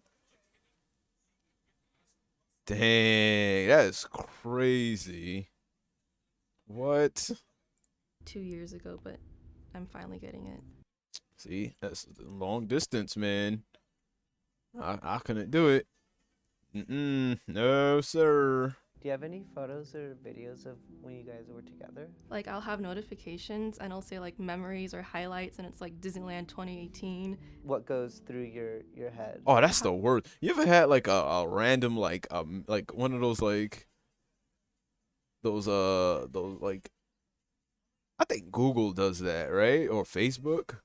Where it's like they remind they'll post like a picture of like or a post that you posted from like 5 years ago, and it's like from like some like and it's always from like a time that you really remember too. It's like, oh my gosh, like hey, I remember this person, or that'd be the worst. You be like, I don't need that right now. Okay, Facebook, thanks.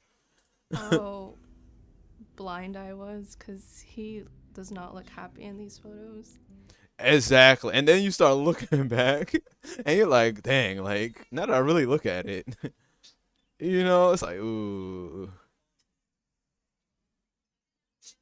Dang, man. And I kind of do. That's I was tough. really happy. As, like, time went on, his smile kind of faded. Oh my god, I don't want to cry. She actually slid into my DMs.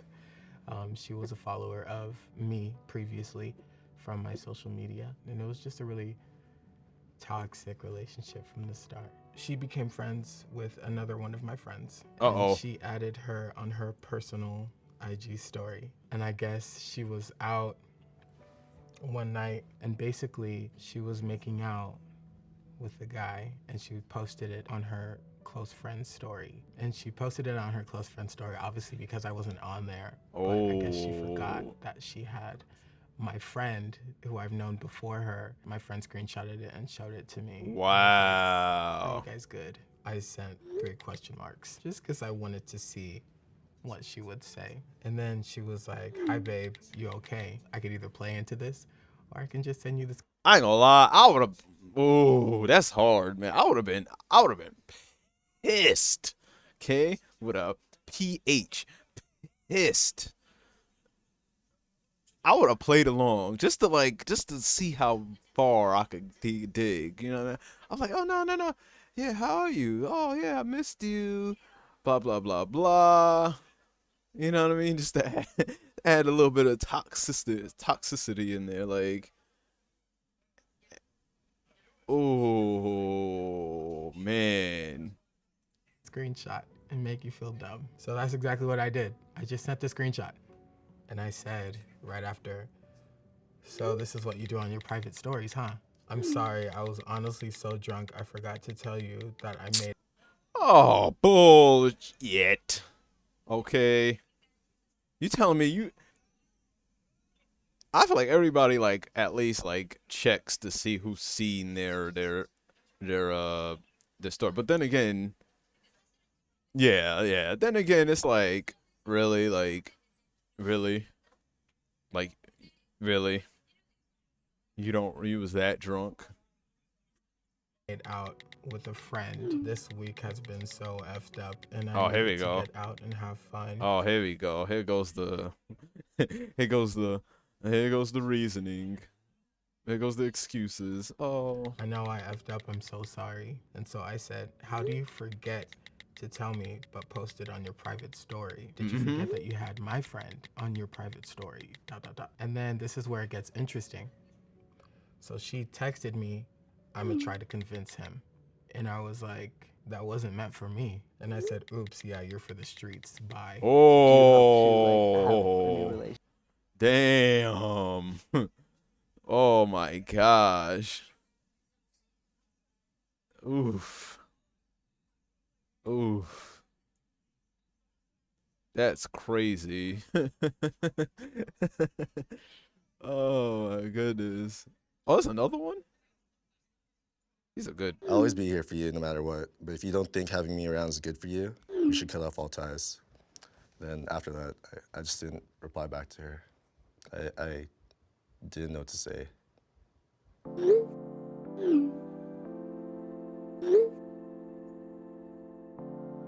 And those are like, that's like mad awkward too. Like when like someone sends a text that's not for you, but it's clearly about you.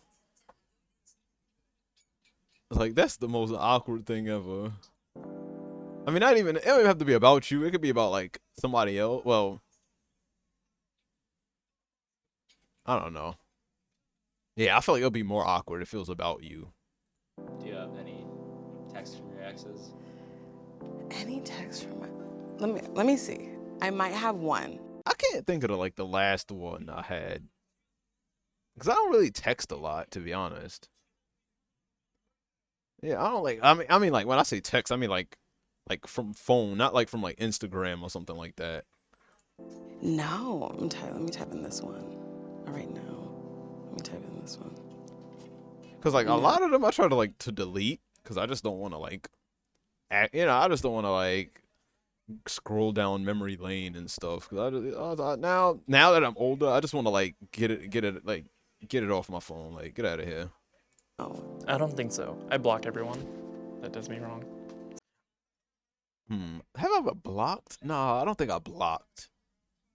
Deleted messages, yes, but not blocked. Because it's just like, yeah. I actually have a screenshot of the last text he sent me. We hadn't talked in a while. I wasn't like mad, like, oh, this. Yeah, like some like photos. Yeah. Yeah, or they'll just get like, oh, I just like kind of forget about them, and then later on, I'll be like looking for like a photo or something, and then I'll be like, oh shoot, you know what I mean? But that was from like 3 years ago. This guy did a text me. I was more like, fuck, like I was doing great. Like, what'd you? He said, hey, hand emoji. Just wanted to message and say congrats on the feature in the paper. Very proud and happy for you. More blessings are on the horizon. And he put si se puede. My friends were like, don't reply. Or like, just say thanks. And I was like, yeah, oh yeah, for sure. And then of course my ass sends like a long break text. Like, oh, thanks, how you been, la la la. Kind of want a more pointless text. I got nothing to say, but just saying hi. I'm like, well, I've become a wuss with the weather. How did I once live in a place that had snow? And then she's like, oh, it's funny how we adjust.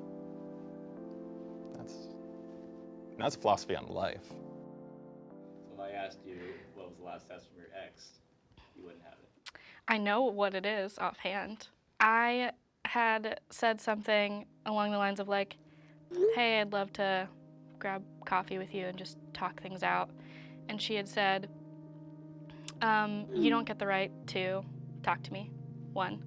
2, it's not my job, and please don't talk to me again. And I was like, all right. Oh dang! What did you do? Did you do anything?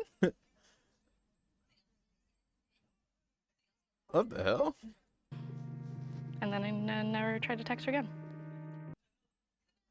Nah, never. I said, hey, thank you so much for the poem. It was really beautiful. I've been doing a lot of soul searching and thinking lately, and I just don't think that we're a right fit. I enjoy your company and have had some really great moments with you. I just realized I'm not where I need to be to continue. I don't want to waste your time, and I hope you understand. Did he reply? No. So I said, my whole mood has changed since we talked. She asked me if changed how. I told her that I felt really empty after talking to her again. So I feel like that's me. If you talk to someone like that, you're regressing back to your previous life. The last thing she said was, you've known how I felt since the beginning. I've always been open about my feelings and even willing to bend over backwards for you. I'll always be here for you no matter what, but if you don't think having me around is good for you, you should cut off all ties. Then after that, I just didn't reply back to her. We broke it off earlier this year. We tried to reconnect as friends, but it's so hard. There's so much history, but it's okay to let things go in your life, because there are better things ahead. Facts. I had dated this girl for a while, and basically to be blunt, I cheated on her, and it was stupid of me, first off. I try to like rationalize it, where it's like, well, it just wasn't meant to be, right? Like, yeah. Oh, good. It was her birthday. I said sorry. I really don't know how to start this. I really just wanted to say happy birthday, and I hope that you had a good day. You don't need to text me back. I completely understand if you don't want to talk to me, but on the off chance you do, would you want to grab coffee sometime and just let me explain? She responded. Uh-oh. Stop texting me. Oh. You've recently sent me a couple of messages, and I don't ever want to hear from you again. I've forgiven you, but I do not want to be friends or keep in contact. I'm not gonna meet you, so don't text me, call me, or in any way try to contact me again. Ooh. I mean, but you messed up, bro. Like, I mean, you know, if roles were reversed, you'd probably do the same thing. But dang, man, still, I mean, dang, yo. Yeah, I hope she's doing well. It sucks because, like, you gotta, like, oh, man, like, you gotta you gotta live with that. Let's be real. Like, you gotta live with that. Like that, like, you took an L right there. Why do you still talk to her? Can still appreciate somebody's company, appreciate just different world perspectives. And so, yeah, like, I don't think I have, like, beef with, like anybody, like, in my past. Like, I don't think I, like, beef with, no. That's not the case, you know, for all exes, but figured if you can't be a good partner in a relationship, at least be a good ex. So. If I'm gonna move on, I need to. It's very rare that I try to stay friends with someone. I mean, if I tried, I wouldn't be able to get over it because I'm a very emotionally attached person sometimes, and I care too much. That's the kind of person I am.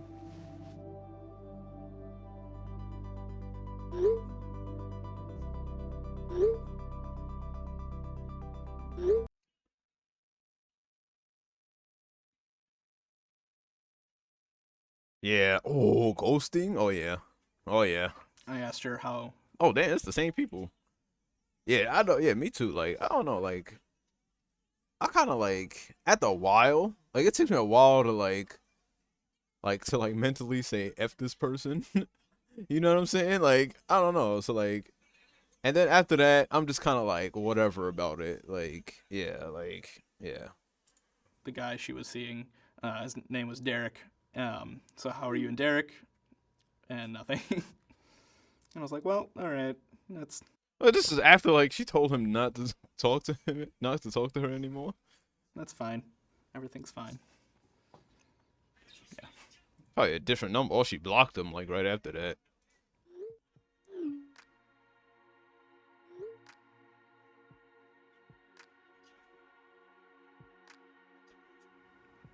Have you been ghosted? Let me count the ways. Hey man, as good looking as I am, hey, I will tell you, that's still a problem. Do you have the last text you sent someone that didn't get replied? Ghosted me. Let's see. So I said, hola. I said, may put in a request for tomorrow. She said, what's up? I said, you and I go get Jamba and catch up in the morning. She said, ooh, yikes, that might have to be on one of my days off. I said, LOL, okay, cool. I said, just let me know. And nothing. That was the last time. I hate that.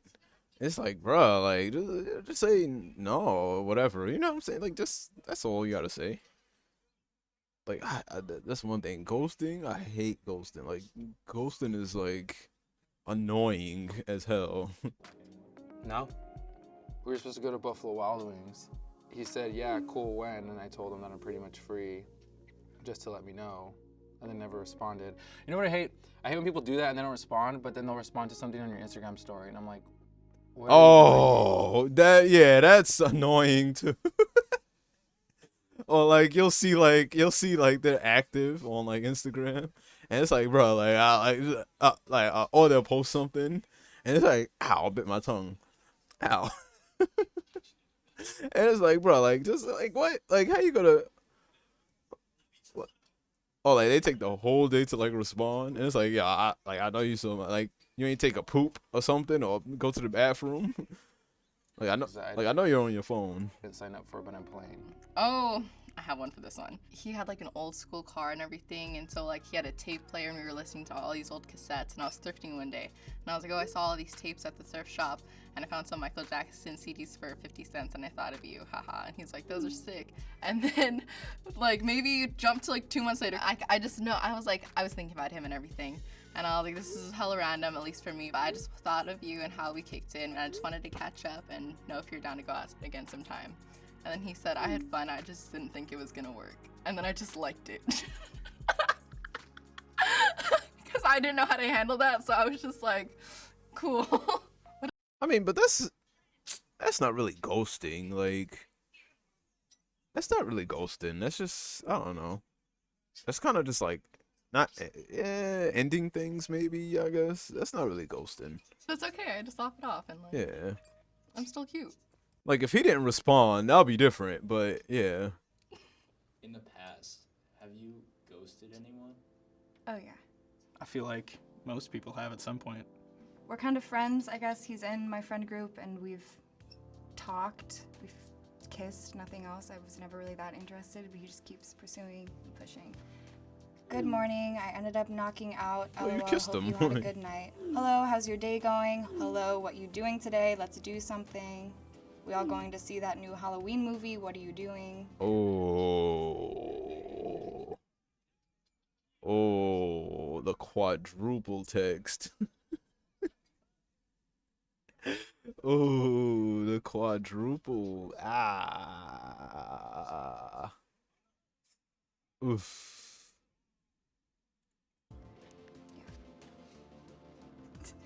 You don't want to tell him like, hey, sorry, like not interested. I have told him. I've told him multiple times in person, and he just keeps trying. She and I have been friends for like 3 years or whatever. And she had told me apparently that she liked me. I hope you know that I really do like you. You've always been really good to me, and I feel so safe with you. And I responded, I appreciate you too, and I'm glad that I can be there for you. And then she responded, do you want to get her a coffee? And I just didn't respond after that. What? Bro, hold on. Let's go back a little bit here. Hold on. Yeah, let's reiterate. You've always been really good to me, and I feel so safe with you. And I responded, I appreciate you too, and I'm glad that I can be there for you. And then she responded, do you want to get her a coffee? And I just... Bro, what are you doing? What are you doing? What are you doing? So you ghosted her, okay? Point blank. That's a straight up Scooby-Doo moment. Didn't respond after that. We haven't talked since. Oh, I have one from this other guy from a Halloween party. Hey, and I said, hey, what's good? He said, oh, I was gonna see if you wanted to kick it, and I was like, sorry, I'm always out. He said, it's all good another time, and I was like, yeah, I'm down. He said, bet, and I just didn't respond. Oh my gosh. Bro, this girl, she's dangerous, right? No, okay, stop it. But I mean, like, I will, probably. Oh, okay, so she wants to leave it in her court. So that way, when she's ready, she could hit him up like, hey, I'm free. Da-da-da-da-da. By the way, sorry, I'm busy. I've been busy, so yeah, I just didn't want to waste your time. That's what's going on with that. Yeah. Somebody I was briefly seeing. We'd only gone on 2 dates. She texted, this is lame, but I don't have the capacity to date right now. I do enjoy you, and you're totally a babe. But I can't really delve into romance right now. I don't want to waste your time. I appreciate you, and I'm sorry I feel this way. So I was like, no, bummer. Thanks for the honesty. And that was See, I would prefer that than like ghosting. Like, at least she's told him like, listen, not right now, cool, right? Like, yeah. That was it. There was a girl though that I was kind of trying to date maybe. She got really freaked out and kind of flipped on me. So please don't feel like you have to respond to this because it's my own issue that I have to work through, but I just thought I should let you know. I've been straight for my entire life, and if I'm wrong now, that would be incredibly cruel to you or any other girl. I really don't want to do that to you. I do like you. I don't flirt poorly with you for no reason. This is just new, and I'm kind of terrified of taking up space where maybe I shouldn't. After these 2 texts, though, feel free not to want to be friends with someone this crazy, dramatic, etc. I wouldn't blame you. My response was, I'm sorry I didn't text you back all day. I was sick this morning, and all afternoon I've been napping. But I want you to know that I'm not upset with you in any way, nor do I think that you're dramatic or crazy. Of course, I still want to be your friend, otherwise I'd be the crazy one. I would never want you to be someone you're not, or feel pressure to act or be a certain way. I want you to be you in whatever way that is. I feel like that was very like adult. That was a very adult response. Even like that whole conversation was like very adult. Like that was like, okay, cool. Like, you know, it wasn't nothing harsh. Yeah.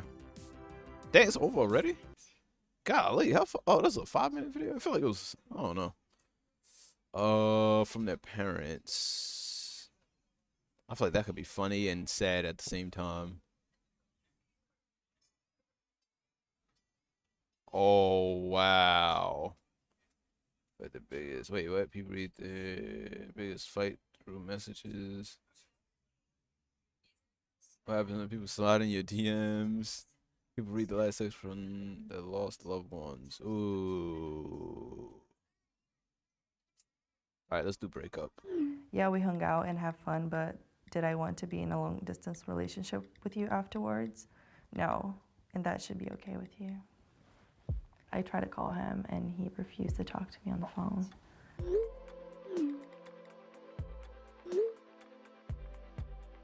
Do you have any? Can you imagine like texting someone? Well, texting like receiving a text from like someone and then like they just pass away. Like that's crazy. And then like what would really hurt is if like you didn't respond back to them. That would, oh my gosh, that would like not kill, you know what I mean? That would, oh my goodness. I don't know how I feel about that. Like that would hurt, man. Texts. Actually, I don't. I deleted it. I was having like 20/20 vision, trying to get rid of my demons. Breakup texts, I deleted them all. I deleted them. I prefer to do that stuff in person, or at least on a FaceTime, and not through text. Oh, I have the text. Let's do it. Yeah, That shit text is was kind of fun. crazy. Maybe I Not should gonna lie. focus on school. She said, okay, haha. I said, I mean, if you really need time, I don't want you getting bored of me fast. That's what she said. Like, I get bored fast. Like, oh, ew. She says, OMG, but okay, if you say so. And I'm like, okay. And then we ended it there. I'm like, okay. And then I just feel better. It was the most invested I had ever been in a relationship. We had said, I love you to each other already, and then she texted me breaking up with me. If I'm being totally honest, I've had a lot of time to think about everything, and I really only have time to focus on school. And I don't think our personalities click super great at this time in my life, even though you're absolutely wonderful. I feel like my only compatible personality right now for me is Joss. For context, Joss is her cat. I'm sorry for the potential stress and frustration I've caused you. I hope you can forgive me, Sam. I'm super upset at life right now, but I understand and respect your priorities and why you're doing this. Kind of wish we could talk about this in person at some point. I have some questions if that's okay. Hope you're doing okay. Send Joss a kissy kiss. Then we had exchanges for maybe a month where I kept being like, okay, so like, can we meet? And she would be like, yeah, sure, this week. And then she'd be like, actually, I'm busy, maybe next week. And I was really disappointed because I thought, you know, you at least owe me like an apology or something in person. And I thought, you know, what we had was a little more real than that. But yeah. Yeah. See, like when you like you would assume that like at least, right, that you could at least like the final like goodbye would be like in person. You know, like that's like that's like what you would want, like to like close out everything. But yeah, you know, I got don't know. towed, and she needed $600. I lent her the $600. Oh, bro, And on why? June 16th, 2018, I said good morning at 8:05, no response. Nothing. Mhm. Hey baby, at 1:43, no response. 11:30 p.m., I said good night. Eventually on the 20th, the exchange is this. Hey, hey, hey you, smiley face, because I'm cool. Listen, I'll pay you back as soon as I can, but I can't be in a relationship with you. It weighs too hard on my conscience that I'm not a good partner. I'm sorry to do this through text, but I don't have the energy for more right now. You're free. Be happy with someone normal. A couple months later, I didn't get a text from her, but I got a message from her email to my phone. And it's her, and it's like, hey Eric, I hope you're doing well. Also, just to let you know, I should be able to pay you back next month. Sorry about the forever wait. And I've still never seen the money. She, like, I kind of figured that. Like, you know, yeah, $600 ain't, you know, that's not easy to just come up with. like, like if she ain't have it for that, it's like, bro, like, you know,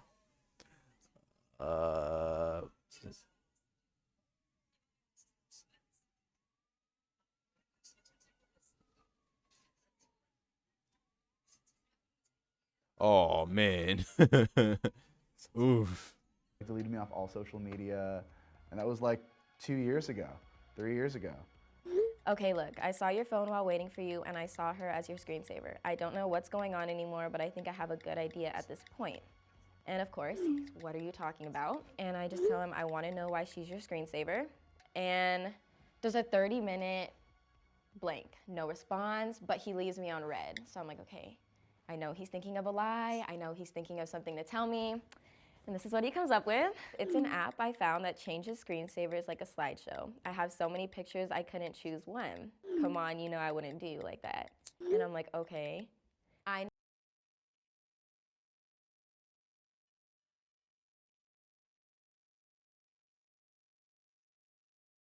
A app, a freaking app.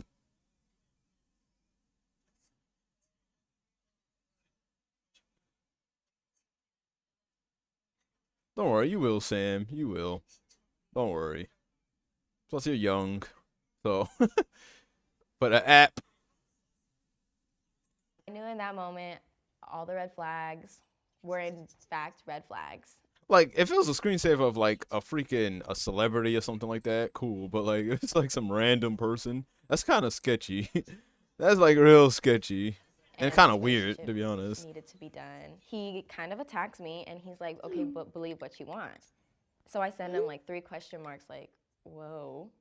Then he ends the conversation and he goes, like I said, believe what you want. It's an app. And sorry she was the screensaver when you looked, but you know I love you and wouldn't do you like that. And it hurts to think that you think it's like that. I'll talk to you later. And he put a period at the end. So he was being very stern because that's not how he talks or types. So I knew that he blamed it on me for believing what was the truth. So that's kind of how it went. He's still with the girl. He reaches out to me sometimes. He stalks my Instagram profile. So I said, there's something I've been wanting to tell you. See, he's stalking her profile to see if she's with another guy for sure. 100%. 100%. But it's something that should be said in person. Are you doing anything on Saturday? And then I said, would you rather not see me? And he said, I really don't want to see you. I'm sorry. Damn. I said, I understand. It's a lot. And he said, just tell me shit or don't tell me at all. And I said, okay, let me type it up. He said, okay, don't tell me at all. Goodbye, Anna. What? What? And I said, it's something I need to say, but I'm going to tell you, just give me a few minutes. And he said, dude, really, Anna, this is ridiculous. And I'm like trying to type it up, but I kind of learned like it just has to be short and sweet. It can't be me saying like a whole paragraph. Or, you know, I'm going through this. So I said, long story short, since you don't want the full story, is I was having a miscarriage the week we broke up. I didn't know until last Friday. And he said, okay, Anna, I'm really sorry about that. I said, I probably should have kept that to myself. And he said, no, it's okay. I'm gonna go to sleep though. And I said, that hurts. Wow. It's like, Damn. Savage. I didn't even know that I was pregnant beforehand. It was hard, and so I wanted to reach out to him. I don't know why I thought he would care. And I don't know why I wanted him to care too, because obviously, like, we weren't, no matter what, we weren't gonna be together. I was just, like, going through something like that really changes your head. I mean, to be honest, she probably dodged a major bullet there, though. Like, with the situation, even though that situation was bad, she probably dodged a huge bullet. Cause he seems like an asshole. Like, seriously. So it's hard to move on when there's that constant reminder of what could have been and what, I went through. And so I'm feeling hopeful, but it's hard sometimes. Yeah.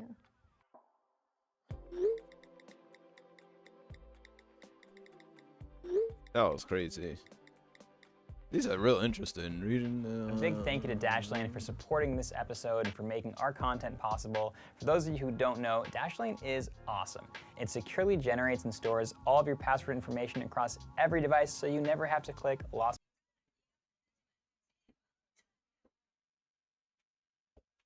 All right. We'll see something happy.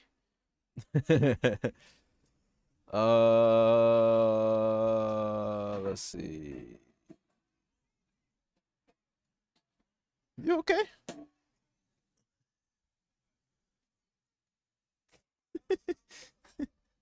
What is going on? All right.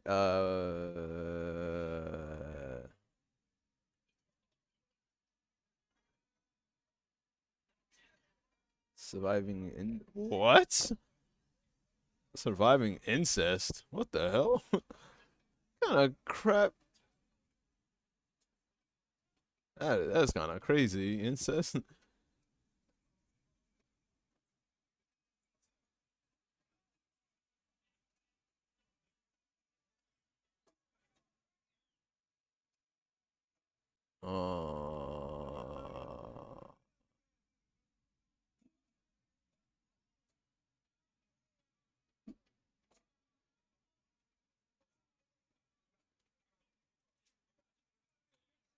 Man, why is this thing not loading? What's going on? Yeah, we hung out and had fun, but What's up, YouTube? What's wrong?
My bad. I don't know why this thing is like not loading.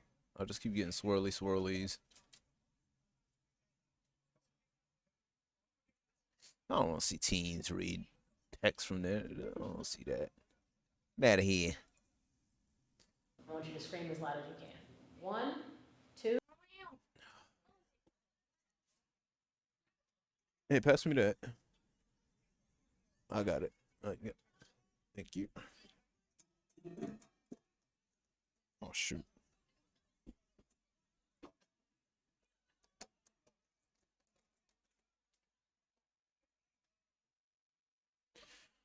All right. Neurodivergent. No, it's it's a little safe.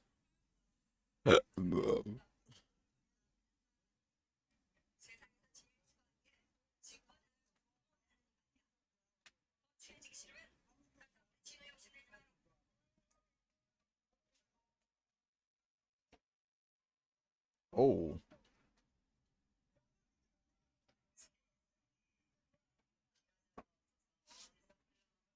Match lyric. Guess who's polyamorous? Couple or best friend. Guess who's American?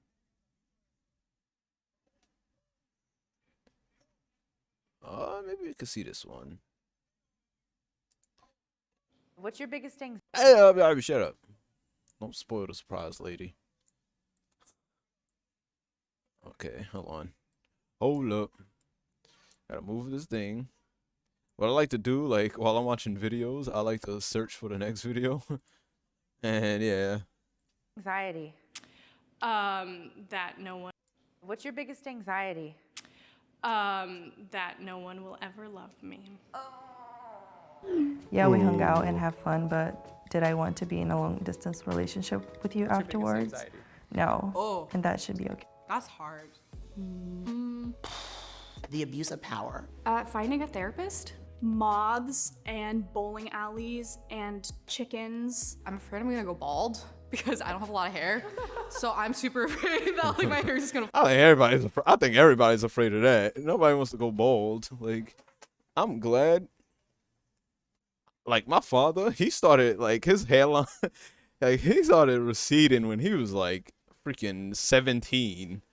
And so far, I'm, like, double that age. So I'm doing pretty good for myself. And I thank God every day that I look and nothing's falling out. Oh, shoot. Because that would be crazy. My biggest anxiety. I, believe it or not, don't have much anxiety. I literally raw dog life. What's your biggest anxiety? Honestly, I'm not very anxious right now. I think life is pretty good. What? Oh my God, I have generalized anxiety disorder, so like everything. What's your biggest anxiety? Living. Life. Life. No, I'm just kidding. Facts. All of it. Waking up in the morning. Ooh, I'm so anxious. There's a lot of them. How do you cope with that? Sometimes you gotta go on a walk. Yeah. Little mental health walks. They're nice. What's your biggest anxiety? Money. Money. Money. Inflation. My biggest anxiety right now is Inflation. that I'm unemployed and waiting to see where my next paycheck/job is going to be. I would like. Being jobless. Oof, yeah, that's a big anxiety right there. God. What? Any homework? You ain't do your homework in 2 or 3 months?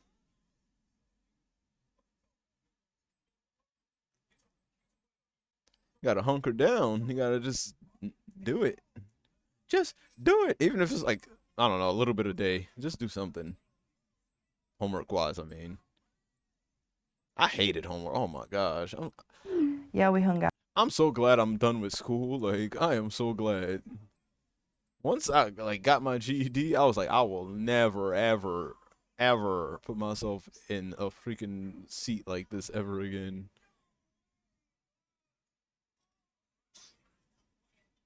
I mean, eventually you gotta do it, man. You know, it's like it's just delaying the inevitable. I'm a big like last minute person though. Like I'm very I procrastinate a lot. Like even when I was in school, I used to take like when we used to have like those like spring breaks and stuff like that. I used to wait until like the last week to start doing all my homework. And I always would tell myself, all right, this year I'm gonna just, you know, for the summer I'm gonna just do all my homework and be done with it. No, I think I did that like 1 year. Like I just was like, you know what? I'm like, as I'm traveling on vacation while I'm in the car, I'm gonna just do all my homework.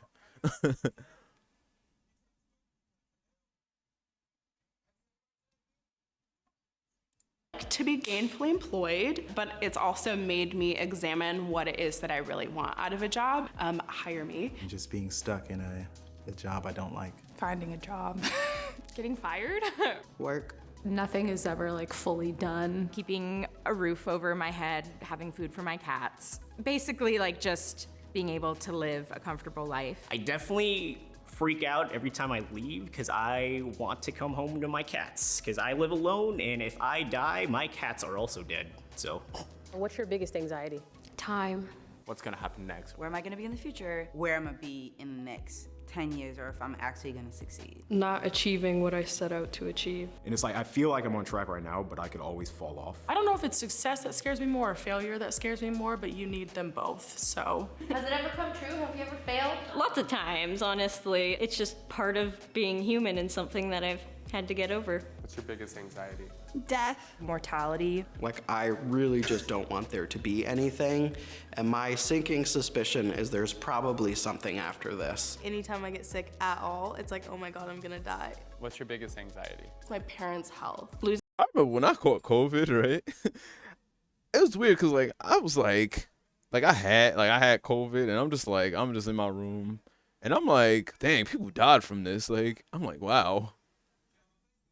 I'm like, cause like I had like my chest was like kind of hurting from coughing so much, but like it was never like I didn't have like a runny nose or like it was just mostly like chest congestion, and I'm just like, dang, but people died from this. I'm like, I'm just laying in my bed like, oh gosh, like, but it wasn't that bad for me. Like I just it was just like kind of like mild symptoms. I had like a little headache. Like it was like a weird feeling headache too. Like I had like a weird feeling headache. And Losing somebody I love. But I wasn't like coughing and stuff and like sneezing or nothing like that. My biggest anxiety is probably the death of my family members. I am very family. What the heck is that? Is that like a freaking like what they call them things when you like when you about to get like a booster shot or something, like a vac, I don't know, like a freaking immunization, like them little vials that they stick the needle in and Granted, I come from a pretty small family, and my mom and my grandma are both getting up there, so I get really anxious about that. How do you deal with that? Cry a lot. What's your biggest anxiety? Ooh. I feel like my biggest anxiety is just like ending up alone. Being alone. You know, it gets lonely at night, you want to cuddle. People leaving. Being by myself. If you're like,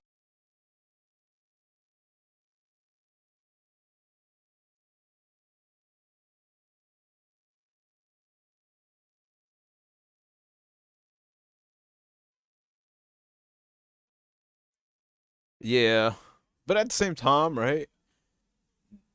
No one that died usually I mean, not no one, right? Some people, they die and come back somehow, right? Whatever.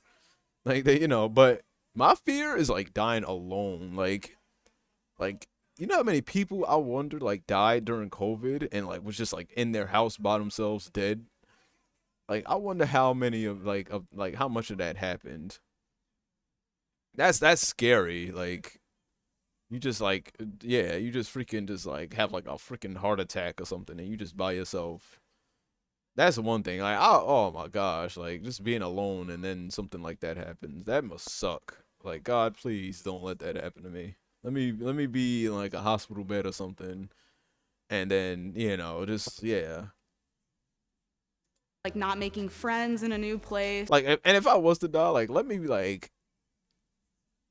like sleeping too. Like that's another thing. Like I hope I'm like when I go, the day I go, I hope I'm like in my bed, not in my bed, but like I hope I'm like resting or like peaceful.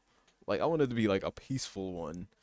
I don't want to be like life support and then like or something like that, or like I freaking end up brain dead or some crap like that. You're like, oh my God, like this is gonna be the rest of my life and I'm gonna be sad and then I'm gonna like die alone. What's your biggest anxiety? Being a good mom. My children. Like I'm trying to do my best. You're responsible for keeping a human alive, especially at a toddler age. That's a lot of work. Like that is hard. Like he, will just run up to stuff and try to like unplug stuff and then plug it back in. I'm like, you might die. Like don't do that. Like let's go back to your play area. I'll fight God for my kids. God no. What's your biggest anxiety? Oh, doing something like this. I just felt like everyone was looking at me. I get scared talking to people. Oh and my that gosh, I hate. I live in New York, right? So freaking like getting on the train. It's like I'll get on the train and like it'll be nobody on it, right? And then like next thing you know, like a couple stops down, it's like a bunch of people get on at once. That oh my god, I don't like that. I don't like crowds. Like I do not like that. Especially if it's like quiet and like, you know what I'm saying? Like I just, oh my gosh. Cause then I started getting like self-conscious. Like I'm like, dang, like do I have a booger in my nose? Or like, am I sweating? Or like, and then me thinking about stuff like that, then I actually start sweating. And then I'm like, damn, like, is my shirt freaking wet from, it's like, it's like, am I sweating? Like, am I sweating? Like, is the sweat going, like, is it like on my armpit now? Like, you know, little stuff like that. Off really weird, and I feel sometimes hard for me to like really connect with people or have them be like, yeah, Stevie's really cool and like want to talk to me. Well, I think you're pretty easy to talk to. I mean, I have social anxiety, fear of social anxiety and you're doing this? I'm pushing myself. I ain't gonna lie, like, before, like, I leave my house, like, if I have to, like, go somewhere, and if, like, I don't know, before I leave my house, I get nervous, and then I had to, like, take a poop. I don't know if this happens to you, but it happens to me a lot, like, and I think, honestly, and even if that wasn't, like, even if I wasn't, like, anxious to, like, leave the house or whatever, I feel like that's a good practice. Like, before you leave, take a poop or pee. Because you don't know if, like, you're going to get stuck somewhere and then, you know, you got to freaking poop. What's your biggest anxiety? I hate capybaras. What's a What? capybara? It's like, it's a giant rat. It's like. A capybara? It's like a giant, like, rodent. No. I'm gonna propose to my lady sooner or later, and that whole like world is just scary as hell. My biggest anxiety? Oh gosh, running out of gas. Probably parking situations. Parking? Yeah. Oh. I'm not gonna lie, yeah, parking, because I don't drive often. It's rare that I drive. I used to drive like quite frequently, but like parking in New York is such a hassle. And it's because it's a mixture of like let me hurry up and park, and then it's another aspect where like you gotta rush to like find a parking spot, and then you know, and I'm not, like I said, I don't drive that often, so it's like it takes me a little bit to like get in the parking spot. You know, it's like an awkward situation. Like it's just, oh my gosh, they gotta worry about the knuckleheads walking in the middle of the street, and then someone taking your spot or what have you. Once you cut, don't uncut. Okay. Parallel parking. Until you hit the sidewalk? No. Well, that's my thing. I'm like, once I hit the sidewalk, I'm like, all right, good. I'll just like maneuver. I've actually been working on my anxiety a lot lately, so I don't know. Good. Yeah, I'm pretty good right now. What's your biggest anxiety? Honestly, hurting other people. I know what it's like to be hurt, and it's just something that I try to like stop the cycle of. Even if it's just something like I may have said by accident. Anyone that I meet in my life, I'm like instantly like, I want to make sure you're good all the time. My biggest anxiety is that I'm not doing enough. I don't know. I feel like Americans could drive pretty good. It's weird because like I'll watch like videos of, like somebody in like Russia, and I'm like, damn, it's like every time I see a video of like someone driving in Russia, it's always like a car accident or something like that, or like I don't know why. I feel like everybody. Maybe it's like that for like everybody, right? Like you see, like you'll probably see a video of like somebody in America. It's like they can't drive. And but it's like when as an American, when I see someone else from like somewhere else, I'm like, damn, like nobody could freaking drive over there. Like somebody like in India or something like that. It's like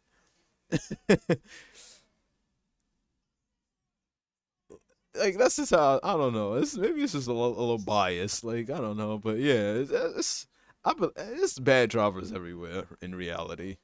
And that I won't be enough. Or letting people that I really care about down. I think just in general disappointing people. There are circumstances where it's totally rational, but there's also times where it's like, Anna, you're gonna be fine. Yeah.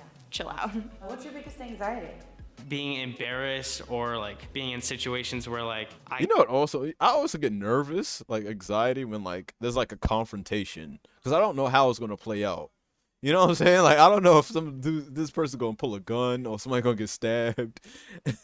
And then like, and then it's like, but like I'll get on the train and it's like this crazy dude walking up and down the car. And I'm like, oh boy, here we go. Who he's gonna slap? Like, you know what I mean? Like, I start getting like real nervous and like antsy about it. I don't know if it's like fight or flight, but it's like, yeah.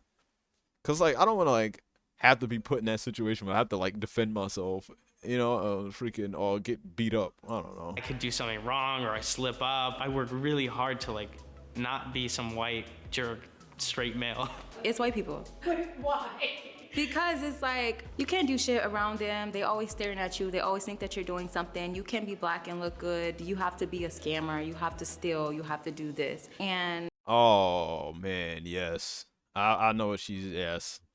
Yes. Yes. Yes. Yes. Especially in America. Okay. You can't do everything that you want to do, really. I mean, you can, but you gotta kind of like keep in mind, like, yeah. You don't want to seem stereotypical, or stereotypical, or you don't want to prove their stereotypicalness, right? I guess that's the correct. I don't know. just annoying. I just feel like if the people that I'm trying to spite aren't spited enough, I'm gonna be really upset. That sounds like a super irrational. Yeah.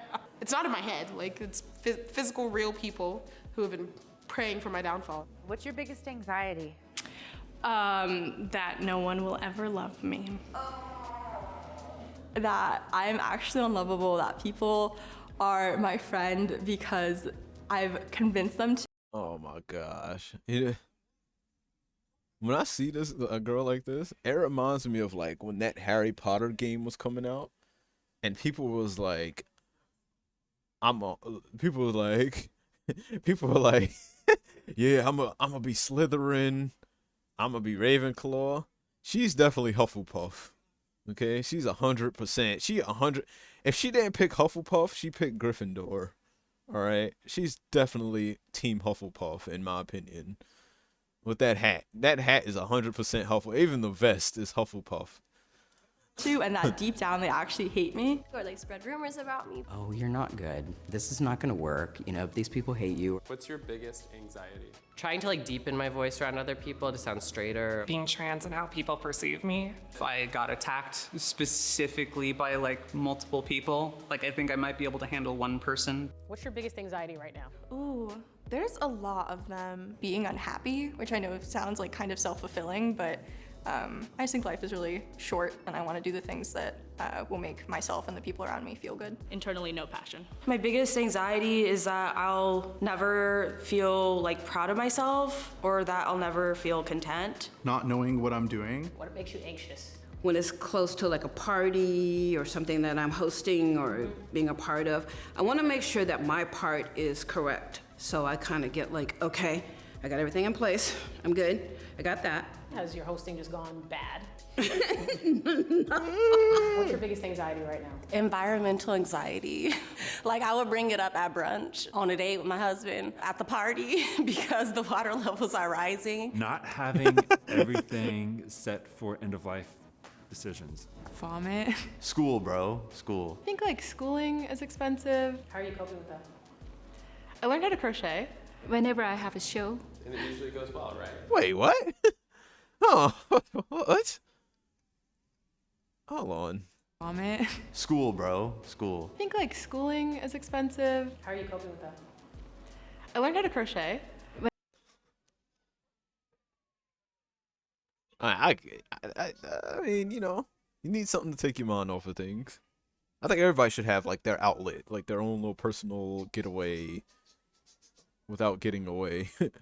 Yeah, that's reasonable. Crocheting, yeah. Whenever I have a show. And it usually goes well, right? Yeah. Perfectionism, like everything needs to be perfect. I need to be perfect. Trying to work on that. This existential fear that people will inevitably destroy one another. I have a meeting with my boss tomorrow and I'm really scared about it because she didn't tell me what it's for. And I asked her, I was like, oh, is it something bad or good? And she was just like, enjoy your day off. We'll see you tomorrow. Oh, God. Was that like today or like when did this conversation happen though? Like, was it like last week and you haven't been to work? What's been going on there? Yeah, it's kind of interesting. All right, let's see. Oh, this looks like a good one. Shut up. Okay.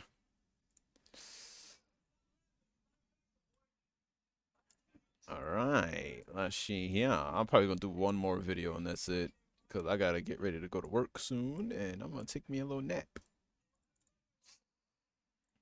I'm 23 years old. All right, blind dating 6 girls based on glow ups. This should be good.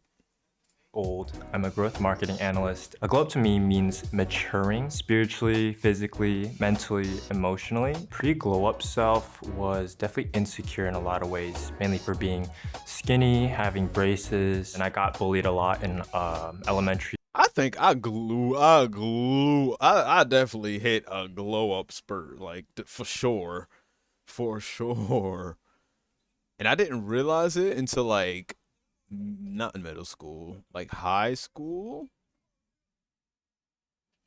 Yeah, probably like late high school. I think I definitely noticed I glue up, because you just start like noticing certain things was changing. Like you're starting to get a little more attention. You know what I'm saying? Little things like that. You're like, oh, and then people start saying stuff about you, and it's like, oh, it's like, maybe I'm not so bad looking after all. You know, because high school, that was a rough era for me, boy. I don't know what happened. Like I said, in junior high school, I was getting like my style together. You know, I had like matching clothes and stuff like that. Then high school, I was just, damn. And then I remember one day, like I took my glasses off, because I used to have glasses. I took my glasses off, and then like I put them on. Well, I put them back on, and then like girls in school would be like I'll be like walking in the hall, and they'll be like these 2 like girl best friends or whatever. You know how girls, and they like, can you take your glasses off for us? And then like I took my glasses off, and they was like, and then they just walk away. I'm like, what the hell? I'm like, okay, and then like. One day I accidentally broke my glasses. So I'm like legit walking around school. I can't see nothing. Like I could not see anything. Like, I mean, I could see, but like, it was like, blurry. And I was like, oh, so that's what it was. Okay. Maybe it's my glasses. My glasses made me look nerdy. And then after that, I think, I didn't. When did I get contacts? Was I in school when I had contacts? No, I was not in school when I had contacts. But yeah. So like in class, I would put my glasses on, and then like in between classes, I would take them off. Middle school, but at the same time, it's kind of made me who I am today. I don't have a strong record for a successful relationship. I've been in, I'd say like 4 to 5. 2 of them, I've had situations where I've been cheated on, and it's not necessarily something I'm really happy for, but at the same time, I think I've learned a lot from it. I don't know, I'm looking like, why did I do this? But I mean, it's fun. So excited, yeah. Hey. Oh, wow. I did not expect that. Oh my. No, in a good way. No. I mean this in the best way. But yeah, should I just go into... I love that you're all about safety and you wear your helmet. Gotta keep the helmet on. In this picture, I was in Santa Barbara with my family and we were on one of those 4-seater bikes. I thought I looked great, and I didn't. I love that answer. But I mean, to be fair, right? Kids are still, like, as a kid, you're still, like, growing up, obviously, and you go through that ugly duckling phase. So it's like, a lot of people don't look how they used to look when they was kids. Number 2, this is a nice little off-angle photo showing the pearly whites, so I really like that. Wearing a really bright shirt. That's interesting, because I personally wouldn't have worn that when I was younger, but at the same time, we're all younger, so we all make mistakes, maybe. So I was smiling so... Let me see.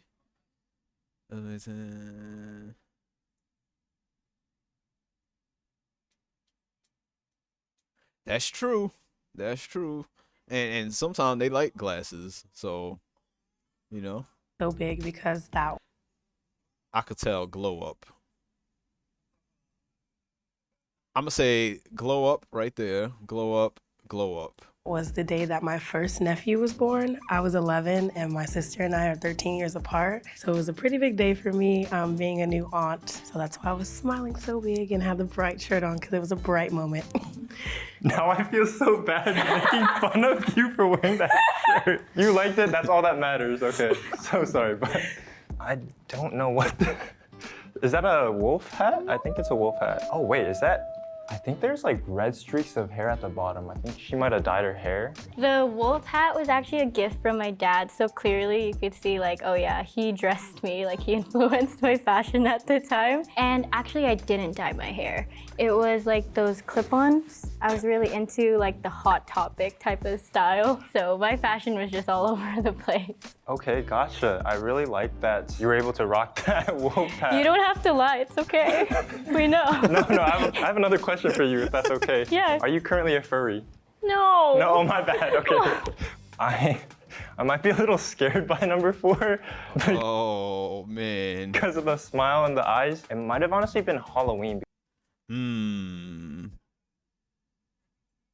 I don't know. I feel like 5 might surprise us. I don't know why. I think 5 might surprise us. Sometimes you gotta grow in, sometimes you gotta like grow into like stuff. Like you just gotta grow and then yeah. Cause she looks a little chunky there, right? Like she looks a little chunky, but she maybe like when she got older, she just like, everything evened out. 4, I don't know, man. I don't know. I think 3, yeah. What's that, 3? No, 4 and 5, right? Yeah, I think 4 and 5 probably didn't really glow up. Because I see Dunder Mifflin, so probably an Office fan. Yeah, it was a Halloween costume. I think sophomore year of high school. I love that. Cool. Yeah, so you are a big Office fan. Like, I liked Kelly Kapoor's character and thought it was kind of similar to her in like some senses. So Gotcha. Yeah, decided to dress up as her. Thank you. Number 5. Dang, that's a lot of attitude in that picture. I'm honestly kind of scared too here. I was at a birthday party and my dad took this photo. Back then I was like really introverted. So I thought it's really funny that you said that there was a lot of attitude in it. Can I ask why you feel that way? I think it's just the facial expression kind of gives like, I think it's the way you're sitting too, because the legs are crossed. It's old lady. Yeah, exactly. The pose is very, very cute. I like that. She's confident in what appears to be a heart-shaped swimsuit. Yeah, I'm not too sure what I can talk about. She's having a good time. That's all that matters, I think. I mean, it's low-key kind of weird because they're like kids, you know what I mean? In these pictures. They should have did something when they're like teenagers or something like that. Just a cool day, lounging, tanning, in my one piece that I probably got from Limited 2. Limited 2, what is Limited 2? The earlier version of Justice. Oh, okay. And my grandma is in the background of that picture. It's her 91st birthday today. Shout out, Grandma. Wow. Oh, you gotta eliminate? Honestly, really hard. Okay. I think I'm gonna eliminate contestant number 4, sadly, because I see the polka dots and I have trypophobia. And so I feel like that's something I'm scared of. Uh-oh. Hi. Uh-oh. I messed up. That's like a different person, honestly. Nice to meet you. you. Oh my gosh, what's your name? Kamudi. Kamudi? Yeah. Nice to meet Nice you. to meet you. Oh my God. Not a bad glow up. This is gonna be bad. Contestant number 1. What was one of your dream jobs growing up? I honestly wanted to be an actress most of my life, I would say, until my mom. Yeah, definitely a glow up. Definitely. You could tell by like the voice. It's a glow up. said I can't be an actress. But I'm gonna ignore her and I'm gonna start getting into acting again because I think it is truly my passion. I admire your decision. I really was gonna say like you should just keep doing it and try to pursue your dreams because I wanted to be a pizza delivery boy because I really liked pizza when I was younger. You're shooting for the stars there. Yeah, honestly, I'm the next Papa John's. Okay. I'm not gonna lie. What is the biggest quality you are looking for in a girl? I think the biggest quality is someone who's trustable and won't cheat on me. Oh.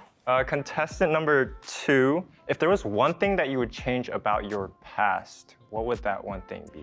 I would say just letting others' opinions influence the way that I presented myself. I feel that out of fear of being judged, I kind of held a lot of my personality back growing up. So I would just tell my younger self to just be you, and either they're gonna love you or they're not, and that has nothing to do with you. I think that's word for word what I would say to myself, so I really like that. We share that similarity. Contestant number 3, your hat kind of reminded me of headphones. What was your past music taste and how has it changed today? I had a big boy band phase growing up. Like as a teenager, I was really into 5 Seconds of Summer. And then also I was influenced by my dad's music taste. So like when AC/DC would be blasting in the car, I'd feel so cool going down, being dropped off at school. I'm like, yeah, I listen to this. Now I listen more of R&B. So I really like Keisha Cole, Jhené Aiko, Kehlani. That's cool. I really align with your music taste right now. The boy band? No. No judgment there, you know? Definitely not. I like SZA a lot right now. At the moment. Ooh, I love that. Yeah. Contestant number 5, what was your dream job growing up? I've always been in love with animals, so I wanted to be a veterinarian, but then my first grade teacher kind of crushed that for me.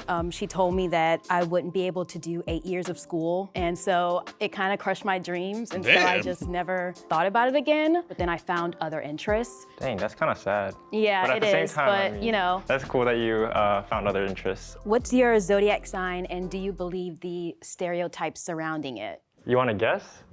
Sure. Let's do it. All right, we're gonna do 3 chances, okay? Wait, why do you need 3? Well, I don't know, I wanna challenge myself. Okay. Yeah. Okay, Run it. so my first guess is gonna be a Capricorn. Yeah, no. Oh! An Aquarius. No, not a good look. I'm just kidding. Sagittarius. I am actually an Aries. Oh. Oh, that makes so much sense, yeah? No! What's your zodiac sign? I'm a Gemini. Gemini. Geminis are toxic is what I heard. No! That's all I heard. I'm a different Gemini. I'm a great Gemini. Period. Okay. Can I ask a follow-up question to that? Of course. Rocks and crystals, do you like that stuff? I mean, I've read books on it, but I don't like glorify it. But wait, do you have a favorite rock? I want to know. What do you mean, like rocks? Yeah, like aren't there like types of rocks that you like? I kind of do like the white rocks by the train that I use it as chalk. Oh, that's a good one. I like that one. Thanks. Yeah, for sure. White rocks. Okay. Contestant number 6. What was one of your biggest insecurities growing up, and how have you overcome them now? Honestly, I really didn't like the way my teeth looked, but then I got braces and that solved most of it, and now I care for them very well. Shoot, okay. Yeah. So if we were to go on a honeymoon, what country would you take me to? Shoot, that's a good question. I would say Bora Bora. I like vacations on like resort islands. Okay. Because I've been eyeing that one since I was young. Where would you want to go? Somewhere would be a complete culture shock, like maybe Morocco or Thailand. I've been to Morocco. Morocco's beautiful. I want to go to Morocco. First person I would eliminate here would be contestant number 1, because as much as like I'm all for you achieving your dreams and goals, personally, I don't know if I would want to date someone who's an actor or actress. Oh my gosh, nice to meet you. Nice to meet you. What do you think? Glow up, glow down? Big glow. No brainer, like everyone's gonna be a glow. Yeah, everyone's hot back there. Okay. Yeah, you're good. That helps It was a win She still has like the same face. either way. For sure. Nice meeting you. you. Oh my gosh. Okay. I will pick contestant number 5. It was the rocks for me. And the signs. Hey, you guys do you, but I personally am not a big person on that, so. Hello. Hi. Nice to meet you. Nice to meet you. How are you? Good. You still in, so your sign is, what was it again? She looks way different. Gemini. Yeah. Okay, yeah, so I'm assuming you still are toxic. Yeah. No. I'm not, I swear. Okay. Bye. Contestant number 2, what was your biggest inspiration growing up? Or who? I think my biggest inspiration definitely had to be my mom. My father died when I was younger, like very young, like 9.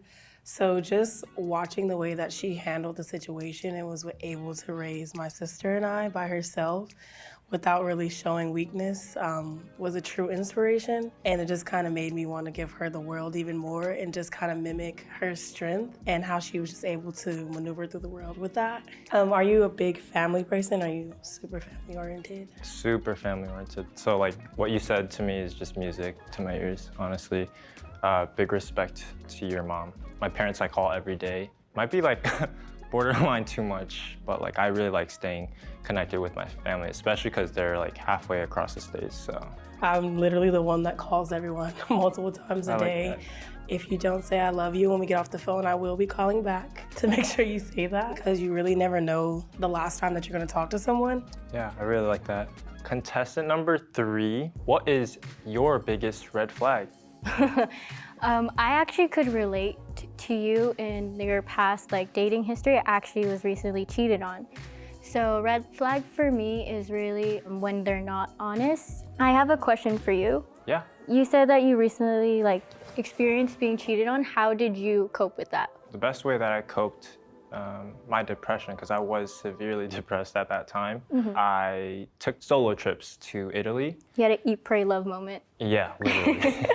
I journaled a lot because I think it's really important to be in tune with your thoughts. And if you write it down, it kind of allows you to reflect a lot more. I know it's a huge stigma, especially for men, when it comes to approaching like, oh, I need help, I'm not doing well.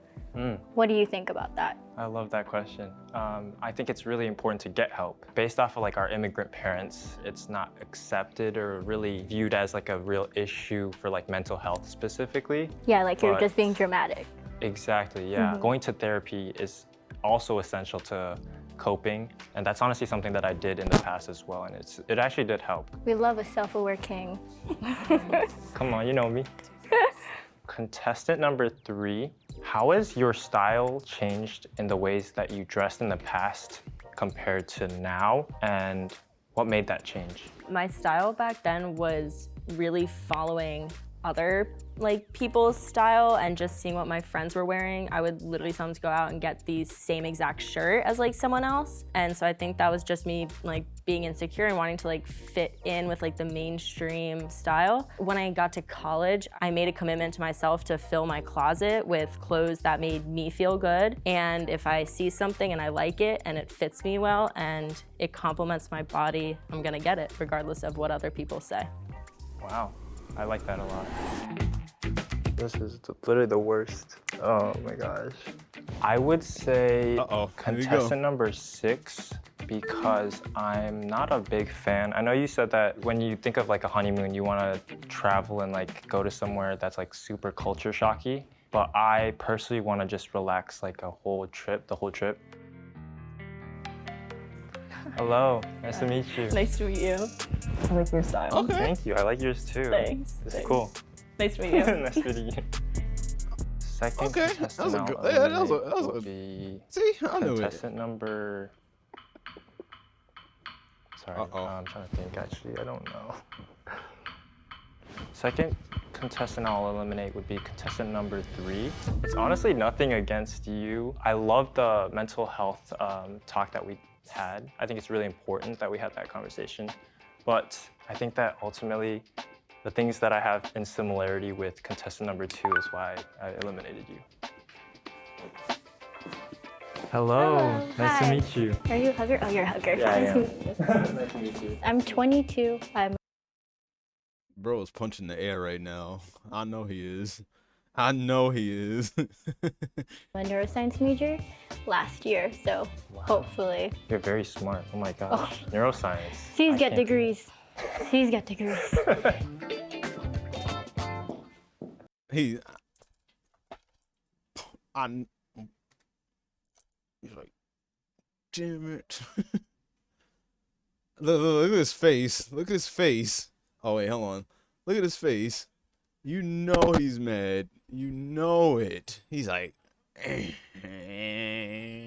The reason I picked contestant number 2, I think it was the fact that she had her morals. I think it was really important that, to me personally, that she said that she's really family oriented. Like, that's also something that I hold really closely to myself as well. The similarities are there, and I think it, in the sense that it makes the most sense for me. But yeah.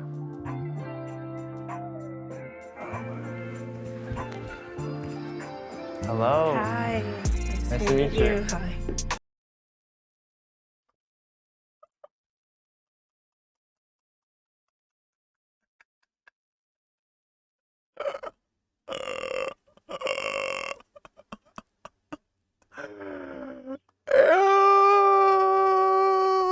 oh my gosh. Oh.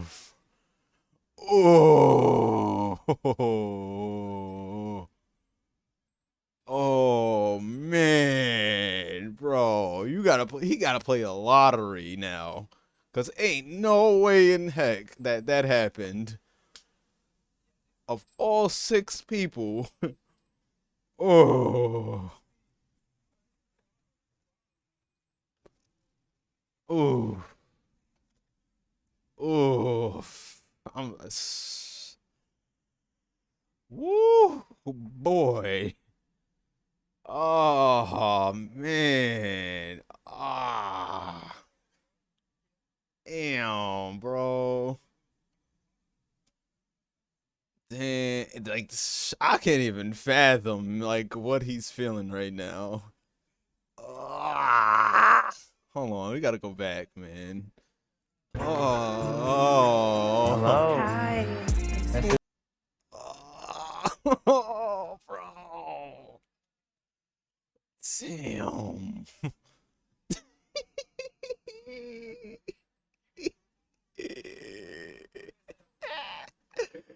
Ooh.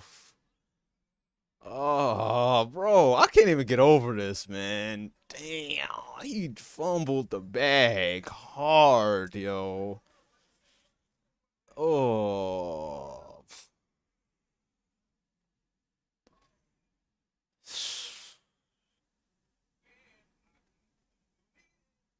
We need F's in the chat. We need capital F's in the chat. Capital F's. Capital F's. Yeah, that's true, but like... That's true, but... but... Nice to meet you. Hi. Arshana. Arshana. I'm Yes, Nick. Nick. Nice to meet you. Cool. I'm honestly shocked. Why? Why are you shocked? I don't know. I'm just like. I think this. We're shocked too. Okay? He's shocked too. Oh. Similarities was like the biggest thing for me, so I really like that. And your answers were really resonated with me, so. Yeah, and I loved your answers too. Cool, Like, yeah. it was a match. Yeah, it's definitely a match. I was honestly shocked. There are so many beautiful and great ladies. So it's kind of cool to know that. But I was really shocked, honestly. I was back there like, wow.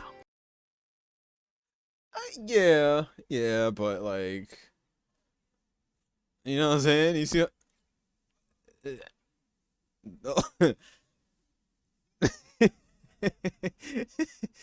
I mean, she could change that though, but like, could have did that beforehand, sis. Like. You feel like there's potentially a date in the future? Are you open to dating? I am. Yeah, but what was that number? What was that 3? 3 would have been like the last one before this one would have been perfect. Damn, bro. I'm open to the idea. I feel like we did have a lot of similar qualities and morals and things like that. So I would definitely be open to that. I think there was a lot of similarities with Ashana and me, so I think that would be. I would have honestly, from like the lineup, like just from the pictures, it was either gonna be like 3, in my opinion, either 3, 1, or what was the other one? Was it 4? I can't remember. Definitely in the books for sure. This is the fun part. No, not 4. It was either 3,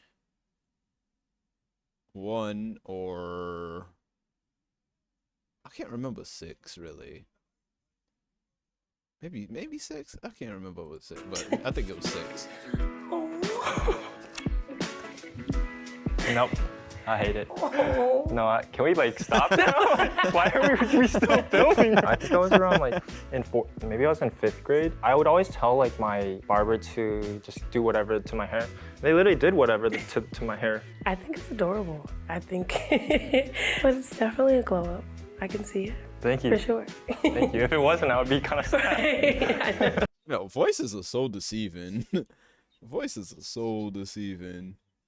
What a glow up means to me is Oh yeah. learning to be that comfortable one with too. who you are and being happy in the skin that you're in. She was funny. She was really funny. So I commend her for that. Honestly, being really ambitious back then and being really creative has like gotten me, where I am today, and like even just moving to LA. So I had big dreams back then, and I'm really glad that she like persisted with them and was, confident with it. So yeah.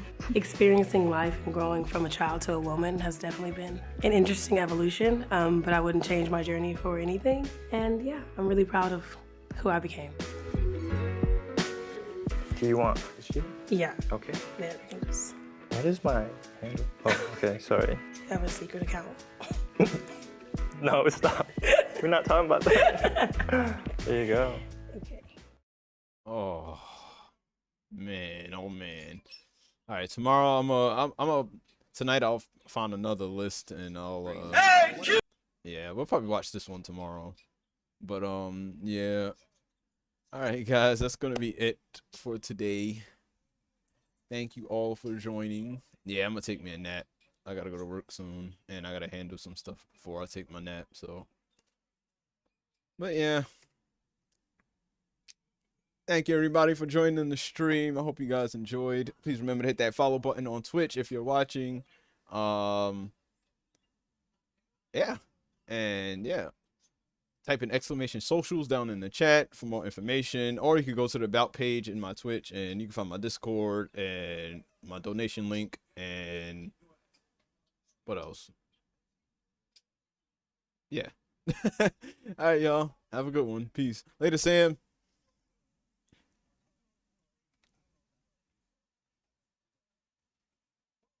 You too, bud.